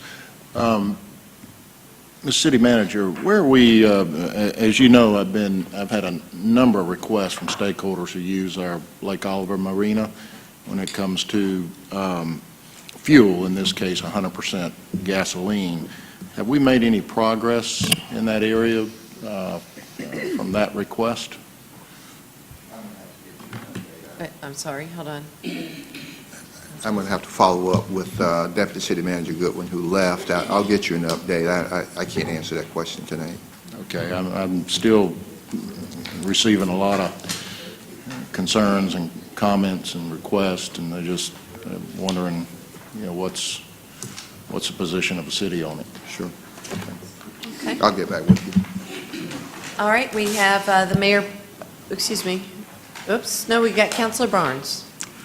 Mr. City Manager, one of the problems that I'm encountering in the community that we do not have a fix for is our pools that are not maintained. People who do not maintain their pools. Pools are filthy. I sent to Mr. Ron Smith a picture. The pool is the color of the back of that chair. Went out there, odor.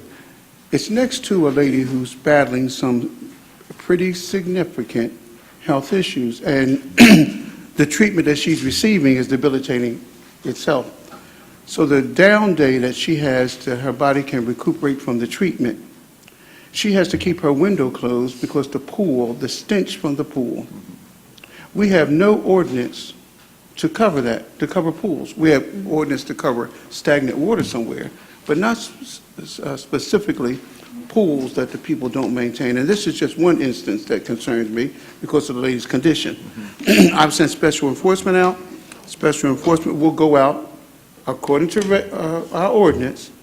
They're correct. They look, they see, well, there's nothing we can do. We'll send the health department out to see if there are any mosquitoes. The health department goes, I said, no mosquitoes. Problem was not solved. Yeah.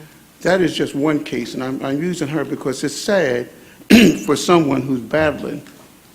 She can't even open up her window to her bedroom because of it. I've been out there a number of times. I sent Ron Smith, and Ron, I give Ron credit. He searched our ordinances, and we just don't have it. We need to do something to address that. And that's just that one case that's haunting me because I've been to the woman's house. I know, I'm a nurse. I've seen her condition. And it's just horrendous that we don't have a fix for that. I talked to Clifton. Clifton's going to work on that. Is that correct? You got my email. To work on something like that. And that's just one there are other areas as well. And I was going to say, I'd like to get with the city attorney on it, because I actually thought the health department had jurisdiction over that, but I'll get with the city attorney, and we need to figure something out. And I because, appreciate, because you the know, health department, they only go out and say, Yeah. it's not, no mosquitoes, Yeah. nothing we can do. I completely agree. We get that all the time. I Yeah. mean, it's a huge issue, particularly since the abandonment. Now, we did look into it a while back, and it was a jurisdictional thing, but see if there's not some way that we can find an Yeah. exception so that local governing authorities can monitor pools in their own district. You know, if they preempted the field, fine, but it seems like there's got to be some way that we can govern the unsanitary conditions of pools in our own district. That just doesn't even make sense, why the health department would be the only And it's jurisdiction. horrendous, because I've done it, Clifton, Ron Smith sent me information, Clifton did, there's nothing, it covers stagnant water, but there is nothing dealing with pools. Sure. And it's horrible. Yeah. So if we can get something that drafted up, so we can bring to council, so we can address that problem. Appreciate it. Great, thank you. We have the Mayor Pro Tem. I would just like to invite all my fellow councilors and staff to my church Sunday. We're having Friends and Family Day. 10:30 Sunday is strictly casual. Great. You come when we run, 10:30 so I want you to Saturday? come now that you won. All right. Sorry, Evelyn, I'll be at And we've got, let's see here, Counselor Baker. Mayor, this sort of piggybacks on about the issue that we were just talking about. And City Attorney, look at something also about inhabiting a residence without utilities. 'Cause we've run into that problem too, and I can't find anything that prohibits it. I can't believe you can do that, but apparently you can, and it's caused some problems too. And it has happened for where a senior, I suppose you know who I'm talking Yeah, about. yeah. In a house with no water and no electricity for over a year, and I've addressed it, called APS, Adult Protective Services, the whole 9 yards. This is, Mike. I mean, to me, it's common sense. It's just something maybe we ought to look to if it's allowable for, city protection. No 'Cause bathing, collecting water from rain to use, it's just, it was a horrendous problem that I had to deal with. Contacted the authority, there was nothing that could be done. Yeah. And you encountered, you got the same kind of. And I have in the past too. So those are some Just specific things. I keep something to take a saying look at. What we That- need that's to fine. do, and I've addressed it to the city manager, no, I haven't, but you have addressed it to the mayor, we need to do a relook on those special enforcement ordinances there. They're outdated. The same thing with people's backyards, where you have grass this high, all kinds of animals back there, next to someone whose grass is cut, and the animals that are infesting the house that's deplorable are going over it. We need to do a relook, this council, of the special enforcement ordinances. Sure. No, I agree. We've tweaked a few of them, but I think, by and large, at least what I'm hearing, I sense that council's desire to regulate unsanitary circumstances has grown, and I think we need to look at them. So let's, maybe, it's a UDO issue, I think. I think it's a UDO issue. These special enforcement codes that, It's both, Chapter 13, Health and Sanitation General Ordinances, and UDO. So, I mean, it's going to take comprehensive looks from the planning folks, from health folks, and special enforcement. well, why don't we just do that as a referral, and the city manager and I can get together and set a date. But Tiasha, if you'll put that down as a referral to look through the UDO and look at some of these things, the type of requirement of boarding up abandoned homes has been something that people bring up all the time. So anyway, there are cities doing much, much more. Now, they have more extensive special enforcement departments, but still, we can weigh those pros and cons when we get the recommendations. Okay, we've got, Mayor Pro Tem, are you up again? Yes. Okay. I thought we did something with that ordinance back when we were walking the neighborhoods in Winton. And there were a lot of homes that were not, they didn't have utilities on. And when we were getting ready to try to eliminate substandard housing, I thought something was done back then. We can look and see, and we can pull, if there was a vote, we can pull, maybe it was proposed but failed, I don't know, I wasn't here then. So why don't we look and see what the law is, and then see why a stricter code wasn't enacted. Okay, we've got Counselor Huff. Mr. City Manager, one last thing, and I'll let us go home. Thank you to your staff, and when you thank them, they'll know who they are. There were visitors here yesterday from Atlanta, and I was doing business, and a raccoon came out of the woods, appeared to be sickly, and was hit by a truck or something, and was just roadkill at that point. But made a phone call, and they were just pretty impressed that the streets were cleaned up so fast. Yeah, thank you. All right. Let's see, we have Counselor Davis. Mr. City Manager, we just talked about a lot of foul issues that you now have to deal with, but I'd like to talk about positive use of foul. Actually, you know, the world's changing. We know the world's changing, okay? And the millennials are coming on strong, and they really are into some things that, you know, it's back like our parents and grandparents used to be, just living off the land, urban farming, and just, you know, doing things to raise their own food. So I would like to open up a discussion about the potential for our millennials and people in general at their homes to be able to raise their own eggs, or to, I guess it would be, I don't think cultivate's the word, right, No, Mayor? you're right, yeah. It They're is? using Is it that the right word? homeschooling and all sorts of things. But, you know, within reason, I think that we're heading in that direction, and you've got cities all over that are making those adjustments. So, I don't know about the rest of my colleagues. I know it's kind of a striking. The mayor has been talking to me about that for about 3 years. There's been a lot of citizens that have come. You would be surprised. Yeah. They even. Well, people are apparently- talking about it now. It's not just talking about it. I mean, it's being done. They have to be contained. We do have some feral chickens. We do have some feral chickens. They need to be So- contained. All right, you can tell it's past 8 o'clock. Here we go. Let's see, we've got Counselor Woodson. Oh, my God. Angelique, this is a referral for you. I don't know if she heard me. Angelica? Yeah. This is a referral for you. Can you check and get me some information and let me know? It was brought to my attention that the people that had food trucks have to have a restaurant or a place where they cook, and then we're taxing them 2 times. We're doing the inspection twice, so they pay $250 for inspection of the building, then they have to pay $250 for the inspection of the truck, and it's every 3 months. And they're paying double for everything because they're running a food truck. But they're not using that facility for nothing but, you know, cooking or just, and they could do the cooking at home, but they have this building that they're paying $600-700 to rent in order to have their food truck. So can you check on that, if we're double taxing people on that?